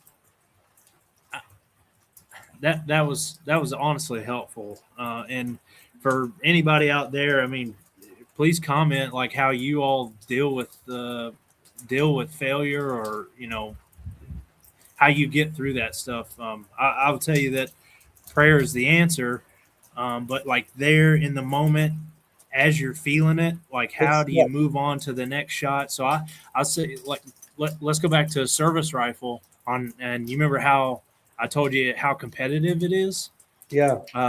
Well, you're keeping track of score and pretty much how well you're doing as you're doing it, which And is even you have that screen, don't you? Is uh, there a I'm screen or something? well. They just started doing live scoring as well, so Oh, whoever logs into that stuff, they can watch you live, yeah. and so that's even stressful. But like for the international people that compete on the Olympic level, when people are standing there watching them, there's screens up above the shooter's head, and everybody's watching each shot as it comes up. Oh shit. Yeah, Yeah. so they're looking at that. So I can only imagine the type of pressure that they're under. But you know, with the more you get involved into a discipline, the more competitive you get. Uh, it's hard to just not think about score, not think about placing, because you know you've been doing it for a while, and so like with the NRL hunter stuff, you know what score you need to average to make sure you win it. Like you just Yeah. know that before you even start. Um, so on the individual side, what the average to win that is like a 7. Yeah. You need to be, depending on where you're going in the world or the United States. But yeah, and it depends on the match. I mean, there's match directors that you're guaranteed not to find every target. Like you know what I mean? Like they play Yeah, those games too. yeah, So it's not like you're going to get a clean match. Like you're not going to, but yeah, yeah, you need like a 6.8 average in order to confirm you're probably going to win some yeah, position somewhere. yeah, Seven, seven to even be better, of course. yeah. But For the service rifle stuff, it's hard to tell what you need to average in order to win it. You just know that you're trying to clean every yard line, and what I mean by clean is not drop any points. yeah, So for standing, like I was telling you about the 500 ag, I mean, it's I mean it literally comes down sometimes to just X's. So X's is how they break ties. So you can have like I was telling you that X ring is a certain size diameter. hmm What goes X 10, 9, 8, it goes out. yeah, Um, well, the X's those are so fun to hit because you know that the more of those you hit, the more likely you are to win in that. And when it comes, so the when you shoot a 9, man, you're like, oh my god, I can't shoot another 9 because yeah, you know you're competing against like some of the nation's best shooters out there, yeah. Your and pressure just went here after you got a 9. Whoop. yeah, way up, and Yeah, you in placing went whoa way down. yeah, Um, so I'll tell you, when I won nationals that year, I shot an 8 offhand, and I thought, I was like, well, that's it. Yeah, game over. My first 5 shots. I don't know how many. I forgot how many X's or whatever, but Yeah. I was tens all the way up until like my 5th or 6th shot, and I looked down at that screen, because I was in a rhythm. I was writing my notes down in my books. I was making I was calling my shots. So when you take a shot and you're like, okay, I call it, boom, it breaks. And what that is like a mental snapshot of where that reticle was on target. So that's what calling your shot is. And when I got into that rhythm, I'm like, yeah, it's a 10 at 1. And then I'd look down real quick just to see if it was on call, if it was where it was supposed to be. Well, I got to like shot 5 or 6, and I looked at my time, and I realized that I got a lot of time because I was ahead of the game. So you get 10 minutes to shoot those 10 shots. Well, Okay. I was on like shot 5 or 6, and I think I had like 6 or 7 minutes left. Or I don't know. Like I shot it very quickly. I just got into a rhythm doing the thing, and then I just took a second and looked down at that screen and analyzed what was going on. And I was like, oh my God, I'm clean right now. That very next shot, it got right here, dude. It lived there, and bam, I shot an 8, and I felt like everybody was watching me, and they were like, look at this big dummy, So I was all heartbroken. Well, I ended up like just calming down. I settled into it. I got back into my rhythm. I ended up cleaning the rest of it. Oh, nice. So I dropped 2 points standing there, and then I cleaned my sitting, which I shot 100 with I don't know how many X's. It was pretty high.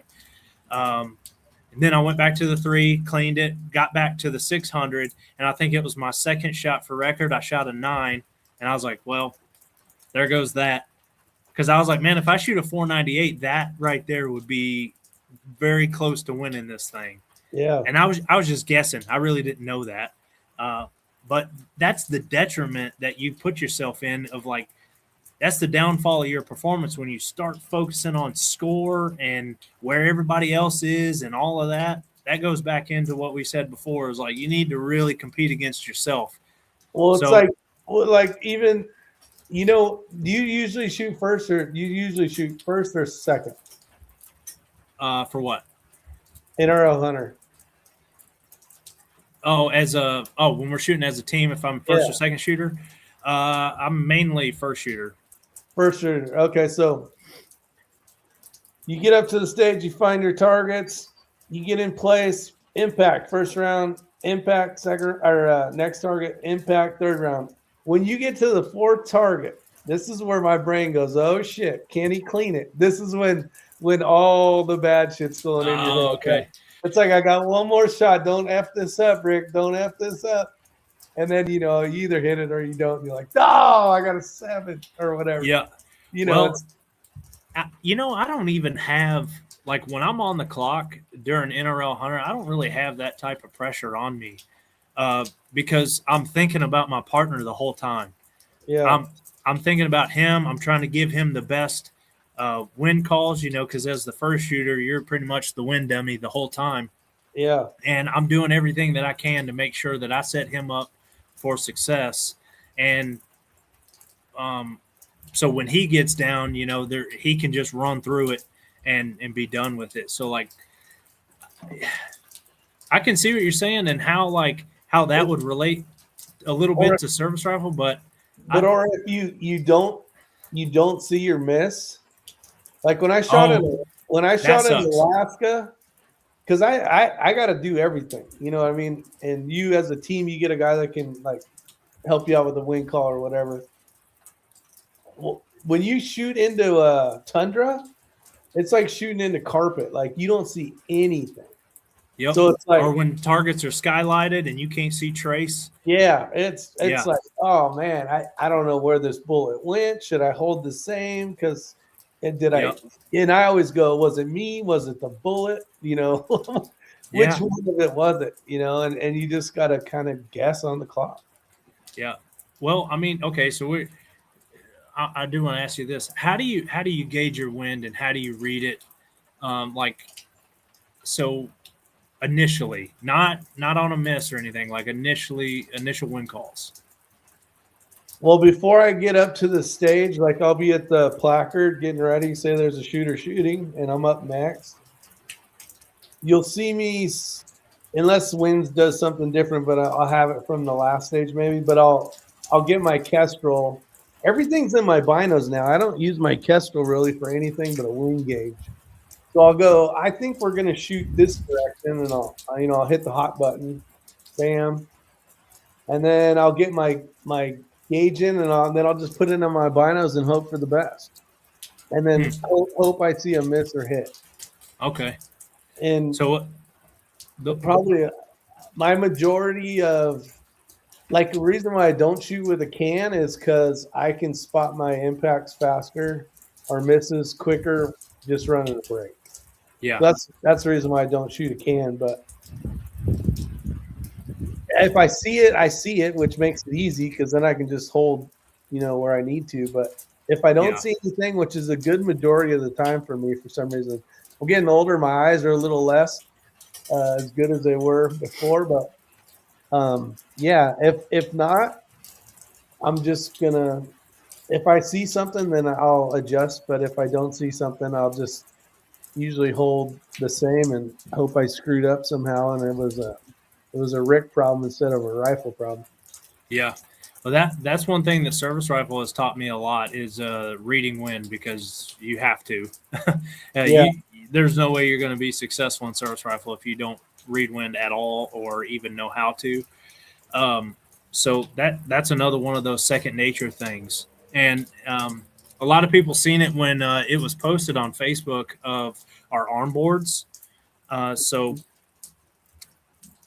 they'll see on our arm boards that we have left to right and right to left wind, and we use that a lot as that is about the closest cheat sheet that we could make. So the reason why we do left to right wind and right to left wind is for those really small targets that are not wind forgiving at all, like those prairie dogs and the gophers and all of that, and the rabbits. We had to shoot a crow at like 600 yards one time. That was wild.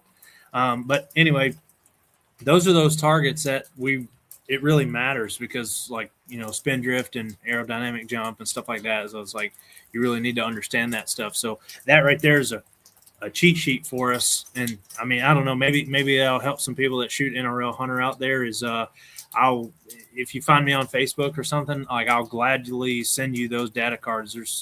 There's nothing that I'll hide from you. There's a couple people that hit me up already for that arm board, and I think that would help a lot of people. Yeah, because when you put it in your binos, I mean, that is what it is. It doesn't account for change. So if you see the change in mirage, or you see you think it's going right to left, but then you look through your binos and you're seeing grass banking left. Well, exactly. What do you do? Do you hold the opposite?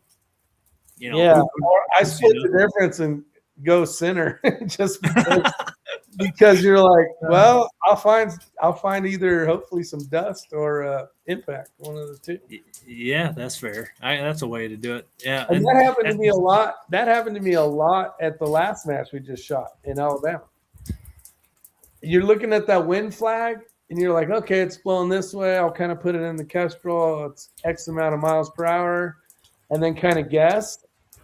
But yeah, if you see, and then all of a sudden you see a bullet and the dust is going completely the opposite way, and it's like, oh shit, And for those watching the video right now, depending on if your wind's coming left or right, your bullet's either going to go down or up. So whatever your thing originally said, it could be enough to take you off plate, shoot under or over. So yeah, we found out that flag was lying to us.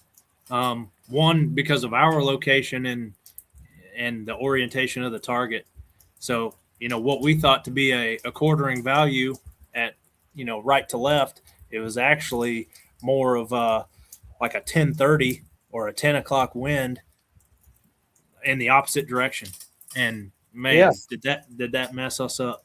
Just a few. Luckily we just kind of let our instincts kicked in and just hold the opposite side because we couldn't see trace. So we're like, if we can't see trace, there's a real big problem right now.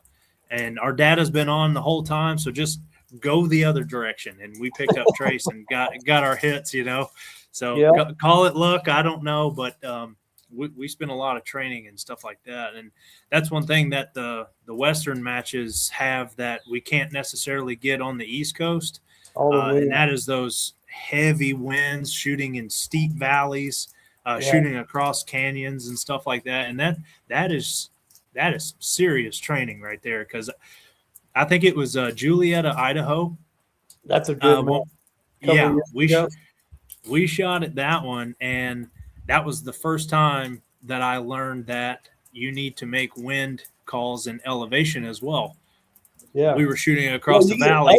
Updrafts. Yeah. Oh yeah, that wind was coming through that valley, hit that hill, and then shoot straight up it. And that's where I was like, oh man, we're 6/10 over the target. We thought our data was off. It's like we thought we misranged the target or something, but no, it was the wind. Yeah. Yeah, you learn that stuff. Unfortunately, like, man, everything was high. I don't understand why it was high. The wind call was good, but I was high. I don't know why. Yeah, that's all that stuff that we learned from those Western matches that we truly appreciate, which is why we try to get to some of those harder Western matches that fit inside of our schedule of service rifle and long range and stuff. So, well, I mean, we're super excited for the season that we have ahead of us. We got some new shooters in the NRL stuff. You know, we already mentioned Jared, but I'm, Dave. Yeah, Adam will be shooting as well. He's another. Do you know John Waddell? John Waddell. Yeah, I know him. He's on the action shooting team, and I see it on the screen there. I do know him, and I don't know him like personally, and I don't know all of his accolades, but I do know that he is a shining star on the action team. Yeah. Now, do all the units, are they in the same, I don't know, you call it camp? Is it a camp? Like, are all the units in the same, like wherever you go to work? We're on the same post, yeah. All the shooter or the AMU guys are in the same compound or whatever? Yeah, we're on the same post. Base. Yeah, base, yeah. Okay. Yeah. Thank you. They'll both help me out on that one. He's commented a lot. I wonder if he's got a question. I don't know. I know he's going to type it pretty quick. Fud with a gun? Yeah, just get a question out there. See if we can talk about something else. You big fisherman living in Tennessee? Oh, where do you live right now? He just put question marks. Yeah. Anyway, dude, I'm so talk about the outdoors for a little bit. Yeah. So me and my cousin are actually really wanting to start something that him and I have been passionate about for a little while. And it started out as a joke, and then we kind of got a little bit more serious about it. You're telling me about this. Yeah. I really want to put it out there, but I don't want to disappoint anybody because we haven't released anything yet. So I moved from Georgia to Alabama, and that moved with the whole LLC stuff and, having your name patented and all that stuff. We haven't released anything because I want to make sure that all of our ducks are in a row before we start releasing videos and stuff. But him and I want to start an outdoors channel. And the biggest part to that is faith, family, and the outdoors. Like that's our motto there. Mm-hmm. And the reason why faith is first is because you can't have nothing else without that. Anything that you want to do, you try to carry the weight of the world on your shoulders, but you can't do it without God first. So you got to give to God be the glory. You know what I mean? So faith, family, and the outdoors, and we put it in that order because it's faith first, then your family, and then if all that aligns, well, let's just go outside and let's go fishing and let's go hunting and put it all together. And we started out doing deer camp, and this was back in Kentucky. I'd go back up there, and we were just hunting on our family farm up there, and it started out as a joke. We were just sitting around drinking and just talking about filming some hunting and this and that, and then it actually turned into something pretty special. And we can't wait to release our first video and our first podcast. Because we did it with Kenny Krause, the guy that I named, and I can't wait to release it because this man's story is unbelievable. The man has been all over the place hunting all kinds of animals. I mean, he tells the story in the podcast, and it's one that actually caught my attention. He swam with a great white shark outside of a cage. I did the same thing. I was like, "You're out of your mind, man." You won't see me do that unless I fall out of the boat for some reason. When he knows how to bring life to a story as well. But he was talking about when he swam with this thing and he ran his hand from the gills all the way down to its tail. Like, jeez, dude, you're on some other level.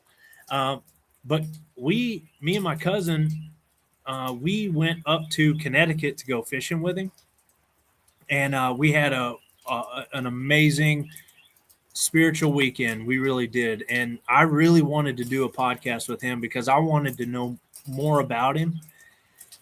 And so he got to tell his story, and inside of that, you could really feel his passion for what we are looking for in our channel that we're trying to create. So he's just, he's an average hunter. He's not trying to be a pro level hunter or nothing like that. He's just a guy that loves being in the outdoors and loves being in what God created.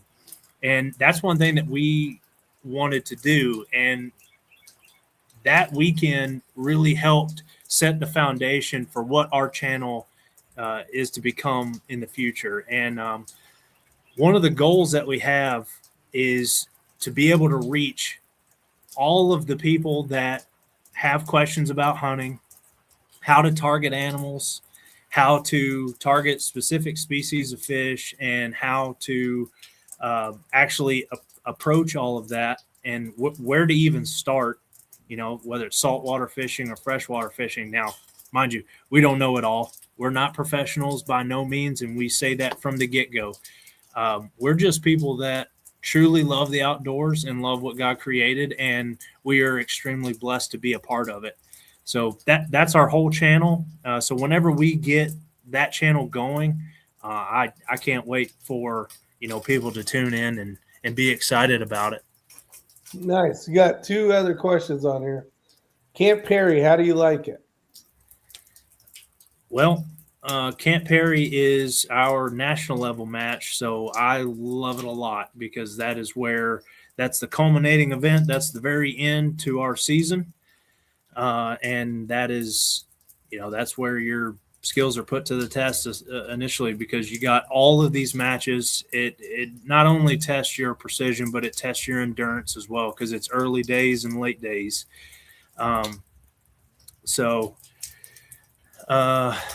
Another question: what was your favorite match you shot? I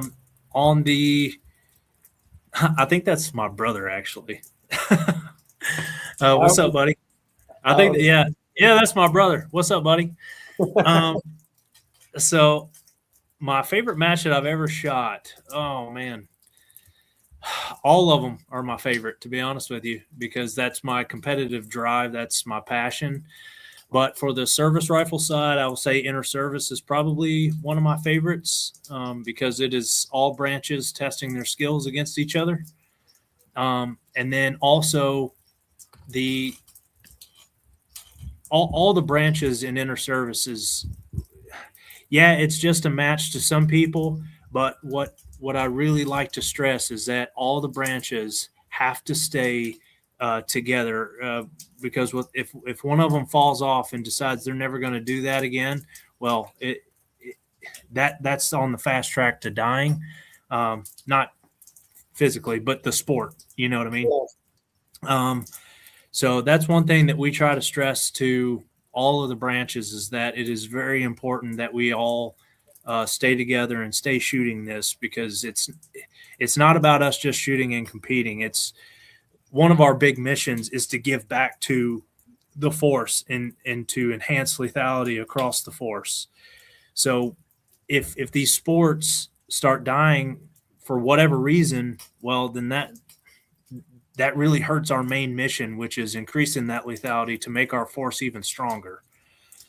So inter-service, is one of my favorites. On the NRL Hunter side, I love every single one of them. They all present their own challenges. Every match is different. You shot Clovis, New Mexico, didn't you? Yeah. Some of those test how well you can deal with the heat. Over anything. That is an underestimate. That's I will say out of the NRL stuff, just not for the match specifically, but just for the community of people, and the match is a very good one. Robert Brantley puts on very good matches. He does a very good job, and not only that, but he's very accommodating and he's very understanding as a match director. So super cool dude. I love it. Yeah, and I mean, there's a lot of other match directors out there that are just phenomenal, and they do a great job with their matches. But we have a really good relationship with him and his matches and the way he does things, because Blakely, Georgia is right in our back door, so we go shoot there all the time. So we have a very good relationship with them. We've done a lot of training there, so it's a lot of fun. Other than that, what are your favorite matches? I like.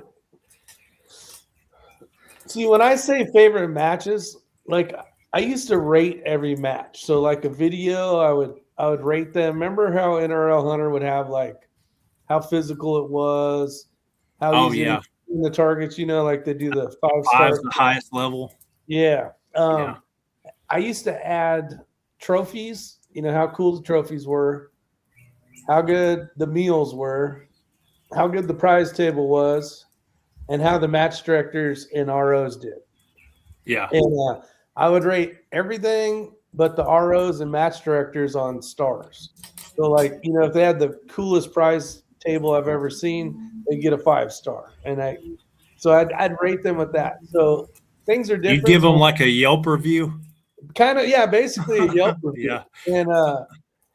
And people were asking me, like, because they see me travel to all these different matches. They're like, if I could only make 3 matches this year, what 3 should I go to?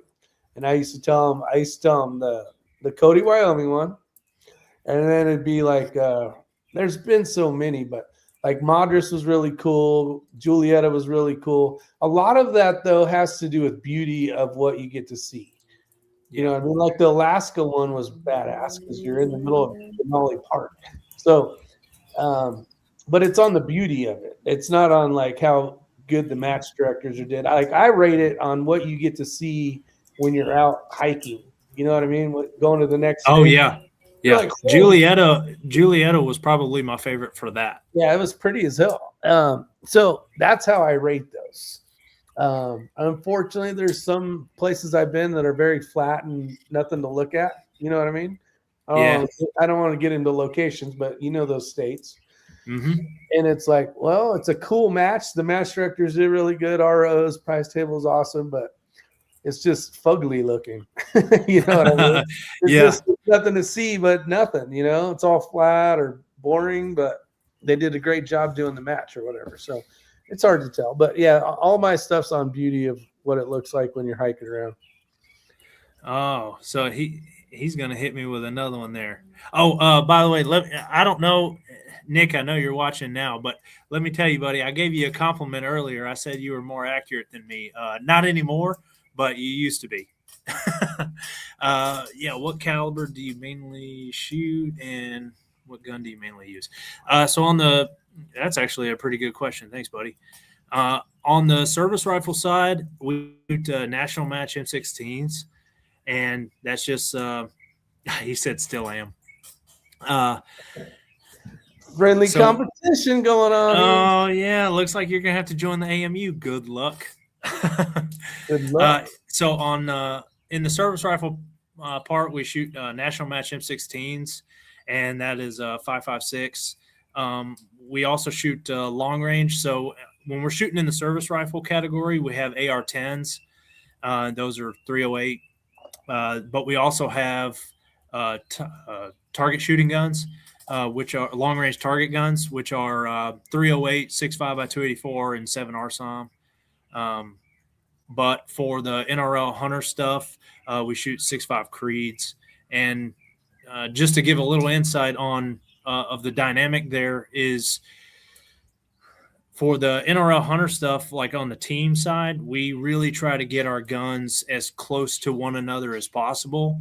That way we're running the same data. Yeah, that's awesome. Yeah. I mean, you can definitely make it work. So, like, if one guy's running a 24-inch gun and you're running a 26-inch gun, and one guy's shooting 6.5 by whatever or 25 Creed, it doesn't matter what caliber. You can make it work as long as you both understand what's going on with what you have and all of that.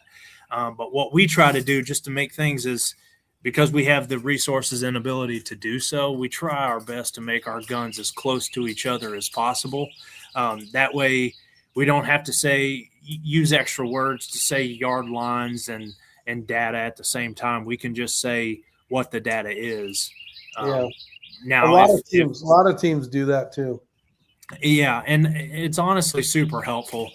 But if you don't have the ability to do that, that's fine. That doesn't mean you're at a complete disadvantage.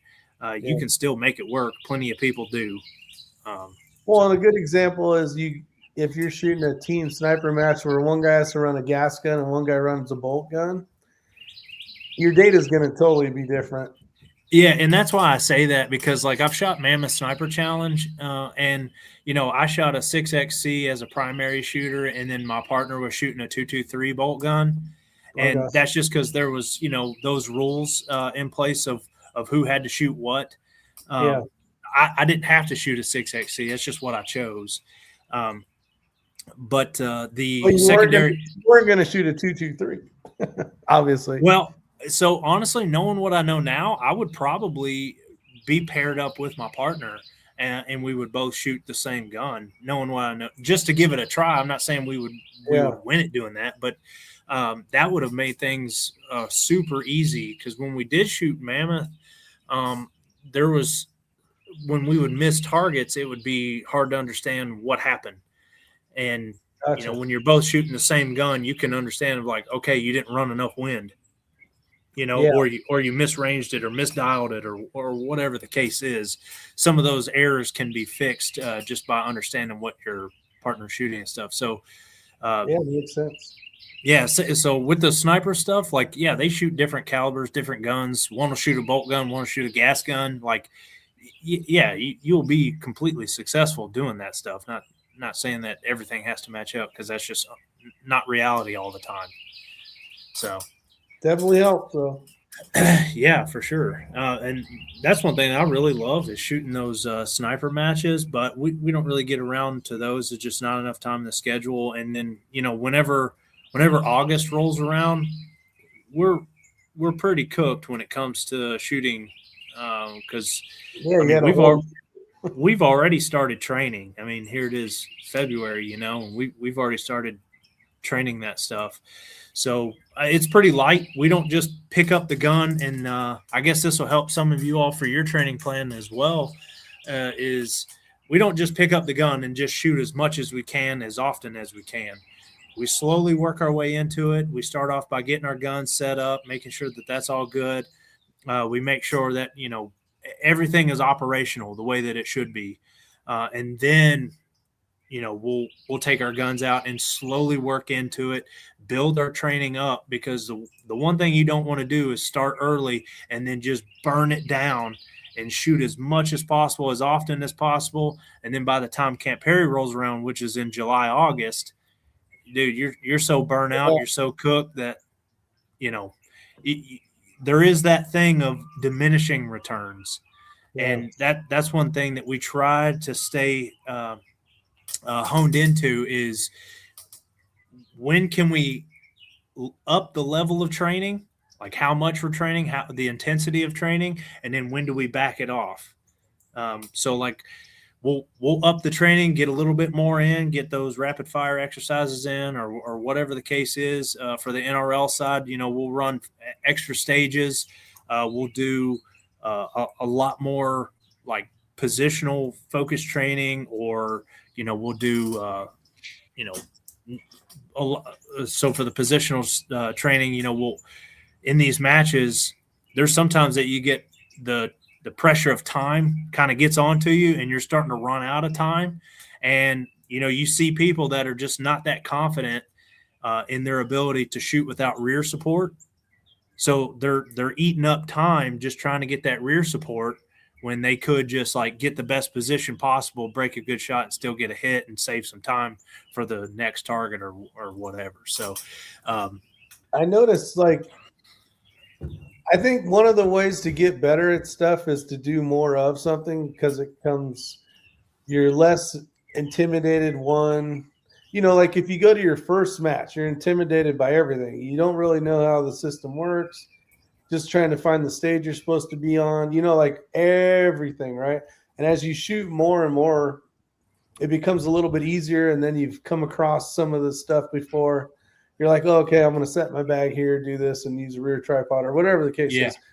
You know what I mean? So it's like you already know kind of what you're going to do, and that helps. But like burnout. I talked about it the other day I did a video about just getting burnt out. I told you too at the match, I think, just shooting all these, you get burnt out, and it's like you got to find the line. Like your burnout is different because this is your job. You know what I mean?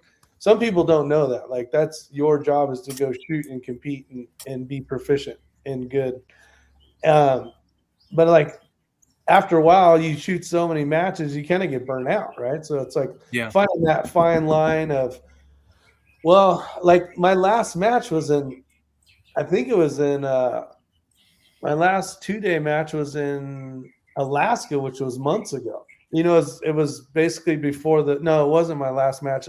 The finale, the one you guys won. Yeah. In, was it Arizona? Or yeah. Yeah, it was at the gun site. Yeah. Yeah, that was my last match that I shot. So I didn't do any prep work. Like I didn't even want to sight in my rifle. I didn't want to put the new scope on. Like I was like done.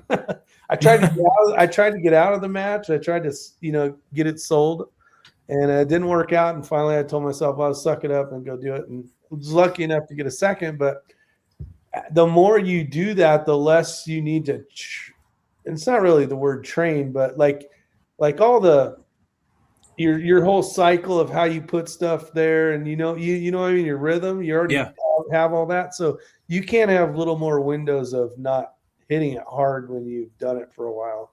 Or when you first start out, it's not coming natural to you. Like, oh, I'm going to put my bag this way and all these things, right? So it makes well, also like I'll let people know this too, is like a really good sign to know that you're at that diminishing return. And I'm not saying it's like you got to put the gun down for a week or months or nothing like that. It's just for that day specific. When you're training and you find yourself getting extremely frustrated, like so fast because you missed a shot or it's just not going the way you want to, it's okay to put the gun down, reset, like come back tomorrow and try it again.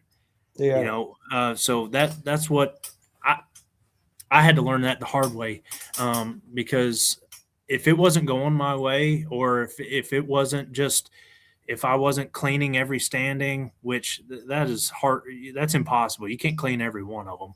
But I just had it in my mind that I was just going to be the greatest thing ever. And I still have it in. That's one of my biggest goals, man, is I want to be known as one of the greats, and not just for my shooting ability, but also like I just want to be an inspiration to people. I really want to be the best example for, like, when they think of this sport, my name is coming up, and I try my best not to let that come from ego or pride. I try my best to, because I see some people out there that are not the best examples, and they when they fail, they throw stuff and cuss people out, and they get mad at the ROs. I'm sure you've seen that before, where you Yeah. know there's no way I missed that target, and they're just being so unprofessional about whatever they just went through. Mhm. And I, one of my goals is, like, I want to win because I want people to be like, he deserves it. Yeah. So my attitude, my ego, my pride, all of that has to be tailored into becoming that guy. And one of the ways that I really get to that point is through a lot of prayer. And I mean, the Bible is really the guideline to being the best version of yourself that you can really be. So if anybody out there is really looking for that answer, well, I mean, open that book up and just start reading, because like that's where you're going to find it. Honestly, Yeah. that's what's got me to where I am right now. I will say some of my favorite parts of shooting matches is the people. Yeah, I enjoy the crap out of talking to everybody and just saying hi and catching up with people that I haven't seen in a few months or whatever, or Yeah. or years. So it's kind of cool. Your brother had a question here. Oh, it's actually for you. Furthest shot you ever made? Furthest shot was a mile. I was at Clinton House, South Carolina, and there was like a thing that was going. Basically, you bought a ticket, and then you shot 3 rounds. I think it was 3 rounds, and the money went to something or whatever the case was. So I bought one of those, and I got 3 first round impacts. One target was pretty damn big, and then they had like a 10-inch something, and maybe 12-inch. I can't remember what it was. And there was a guy behind me spotting and kind of giving wind calls and stuff. So officially, and it was with some large caliber, so it made it easier than shooting like our normal rifles. But that was pretty cool. So I shot a mile, 3 impacts, 3 shots, which I thought was super cool. I did a video on that years back. But I shoot 6.5 Creedmoor is what I shoot. It's a Seekins. I'm shooting the Pro Hunter 2, which is in 6.5 Creed, and running a Vortex scope. Other than that, yeah. So for insight for him, there's different categories in NRL Hunter. You have the team division, then you have open heavy, open light, factory, and skills. Is there one that I'm missing? No, that's it. Yeah. So, and you primarily shoot in the factory, right? Yeah, I shoot. Yeah. Factory. So that's probably why you have your gun built the way that it is. Yeah, and basically in that, you have to use a factory rifle, and you can't do any drilling or adding of anything. You got to stay under 13 pounds now instead of 12. That's the reason why I changed scopes. Actually, I had an extra pound, so I want better glass. So I went from LHT, the Vortex LHT, to the new 4 to 24, because I could have that extra weight. So yeah. But yeah, so in the open heavy category, your gun can't weigh over 16 pounds, and you can have whatever you want on your gun as long as it's not over 16 pounds.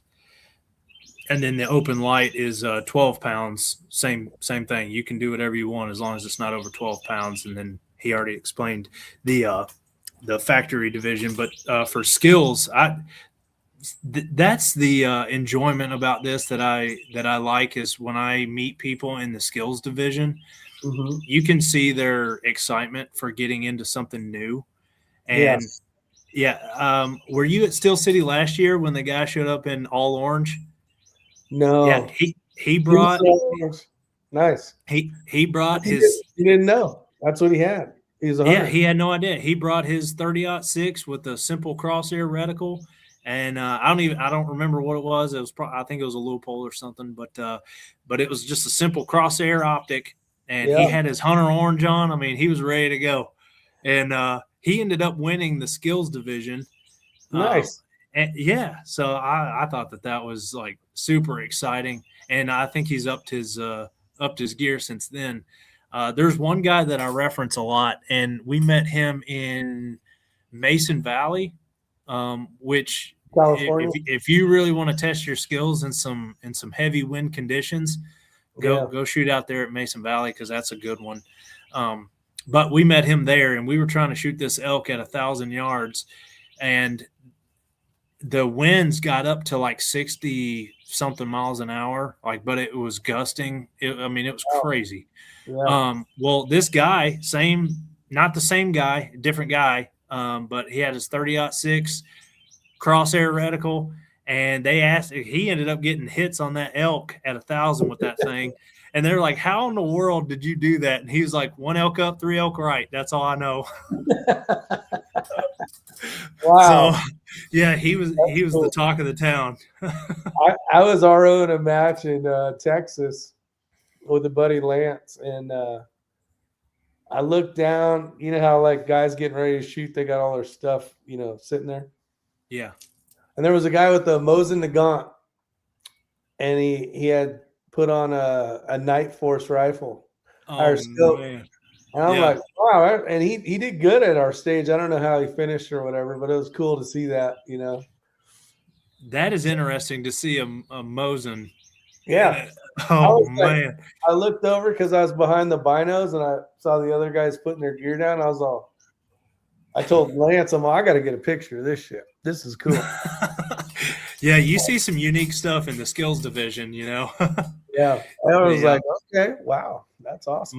My first NRL match that I shot it by myself, and I started with the Primos trigger sticks. Yeah. You know what I'm talking about? The tripod? I have a set of those. I have the doubles. Yeah, so I started with the tripod one, but I started with that. All I had was just a simple backpack, just whatever, and vinyl, a vinyl harness, and then those trigger sticks. And I shot luckily enough, my gun was a 308 and it hammered, but I was shooting with a Vortex Strike Eagle. That's what I started with. And now I'm shooting a Night Force Attacker and a XLR chassis and 6.5 Creed, all that stuff. So I got to get up now. So how's that working with the AMU unit? Are you guys, can you basically, whatever you guys like scope wise, can you use, or do you guys all have to use the same stuff? Or we have an arms room. Each section has like their own gear and stuff like that. So we can go down there and grab different stuff, but typically how that works is like if our section doesn't have it, then we'll go talk to the other section if they have a spare one, and we'll try to borrow it from them to go shoot a match or keep it for an extended period of time or something like that. So we do have a lot of gear and equipment at our disposal, so nice. Yeah, so you don't have to go spend your own money, but because it's all of our passion and stuff, we end up just building some of our own guns anyway. Just because some of us go shoot different things on our own, and when you go shoot things on your own, it's you're not required to use X chassis and X scope. Oh no! You don't have to use that stuff. That's just kind of stuff through like trial and error of what we like. Now, when we bring gear to a match and we're shooting, let's just saying this for an example. If I'm shooting a Night Force Attacker, we as AMU, we're not saying that is the best scope out there, and no, you shouldn't shoot with anything else. That's not at all what we're saying. We're shooting with what we know, what's been tested, what we like. Because all last year I shot with a Pure Precision stock. I didn't shoot with a chassis. But the reason why I'm shooting with a chassis now is because part of my job is also instructor. So I want to make sure that I'm using different things. That way, when I go instruct on these things, I can actually speak on it and Yeah. tell them my own experience and what I've learned from it and all of that. That's kind of the reason I'm shooting a stock right now is all I ever did competitive wise was chassis stuff for rifles. Yeah. So I'm like, I'm going to try one of these. So the last 3 years or so, I've been shooting with a stock, which is in my mind completely different because now you got to find some Arca rail on the bottom and, Yeah. to make it Yep. work. But yeah, it's like, I like doing that stuff. I like trying to figure shit out on the clock too. Like, good example. So we talked about those sticks, Primus sticks or whatever they're called. Yeah.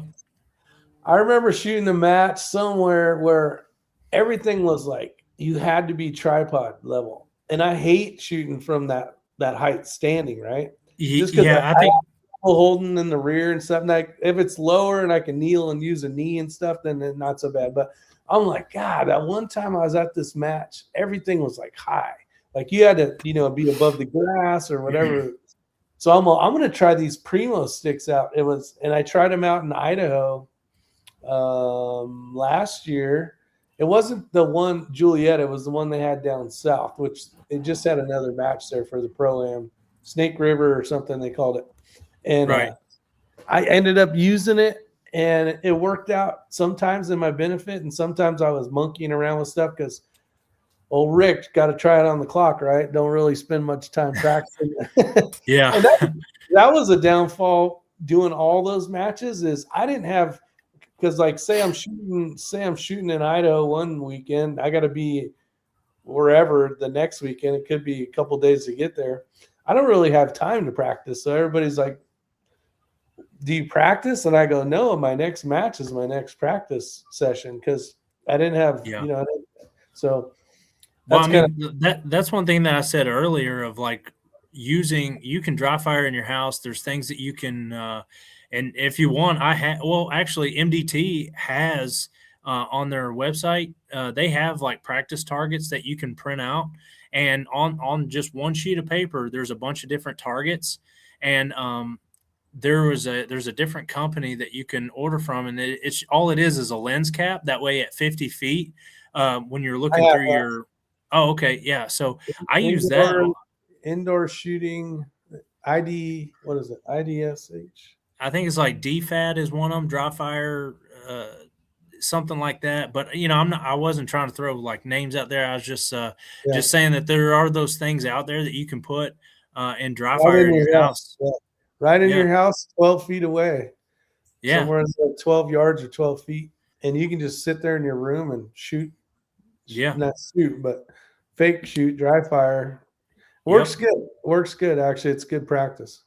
Especially when you have like some fake barricade stuff set up. That's when it really becomes good. Yep. That's what I use in my house all the time is now that I got more land and stuff behind me, then I got a 22 that I like to train with. So that helps. So, well, let's keep it at 2 hours and 30 minutes because time rolls fast when this thing. Dude, I'm having a great time. I mean, we've talked about a lot of stuff. We have. It's been a good. Yeah. I hope people got some good stuff out of it. Any other thing you want to talk about before we go? And when I in the stream, we'll still be able to BS. So don't hit a button afterwards. Oh, okay. Yeah, that's fair. One thing that I really want to stress to people is no matter what your goals are, no matter what your passion is, I've said it a couple times, is you cannot do it without putting God first. And it wouldn't hurt to ask him what your purpose is, because once you find out your true purpose in life, then that's really going to help you be even more successful. And I mean, I invite every single one of you that's listening to come to church with me, because like there's something that's happened in my life that can only be explained through God has blessed me in a way that like it's really hard to explain. I would love to tell my testimony if we had time. And Kenny Krause is actually a part of that testimony because I was in a incredibly dark place. I was having trouble dealing with myself, my emotions, my failures, the weight of the world, because I'm the only man in the house. I have, a wife and 3 girls. So there's a lot of stressors that come with that. Because I felt like it's all on my shoulders. I have to be the strongest one and so on. Anyway, I was in a very dark place and I kept praying and praying and praying. And then I got to a point where I was pretty much just praying to God, like asking him, do you even hear what I'm saying? Are you listening to me? It's like, I understand that the world doesn't revolve around me, but I was like, do you even hear me? Kenny texted me the very next morning answering that exact prayer, and it gets me emotional every time. I would read it right now, but I'd end up tearing up because it is so true. So Kenny operates through a flip phone still, and he has no social media. So he had no idea what I was going through, how I was feeling. And he texted me saying that he was up all night, couldn't explain why. He had this intense feeling that something was wrong with me. And the words that came through what he told me was an answer to my prayer exactly. And I knew right then and there that God's listening to you. You just need to stop and make sure you're trying to listen to him as well. So that's number one. Number two, once you find that purpose, full steam ahead, and God will take care of you. I promise you of that. Now, just because you decide to follow God and you follow Jesus, that he does not promise that your life is going to be all sunshine and rainbows. He doesn't promise that at all. But what he does promise is that he'll never leave you. So that's number two. And number three, I would say that once you're inside of that passion, do it with all your heart and all your might. Whether that is being the best father you can be, the best husband you can be, best shooter, you name it. Whatever you are in and you're passionate about, just do it with your whole heart. And whenever you feel like the world is taking a drain on you, just take a second and pray about it and understand that you were put here for a reason, and just really understand what that reason is for. And, on the spiritual side, that's to spread the gospel and get more followers. But on the other side of that is, God wants you to be successful. He truly does, because he loves you. He loves you so much that he sent his only son to die on the cross for you. So if you can understand that, that's the first step forward in being successful. I believe that.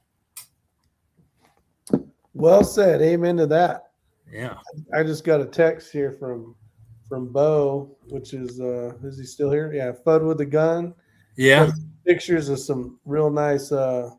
Oh, wow! Good job. Those are some studs. Yeah. Congratulations. So pretty cool. All right. With that said, it was a pleasure. I think it was an amazing chat. We learned a lot. At least I did. Yes, sir. And we'll end the stream, but we can still BS here in a second. Thank you guys for all showing up. Thank you for watching, listening, and hopefully you guys got something out of it. Or maybe you learned that the Army and a lot of other militaries have their own specialized people that shoot all over the place and try to show how amazing they are with their practice and patience and being proficient at whatever they're shooting. So you guys take care, stay safe, and see you soon. All right. See you all.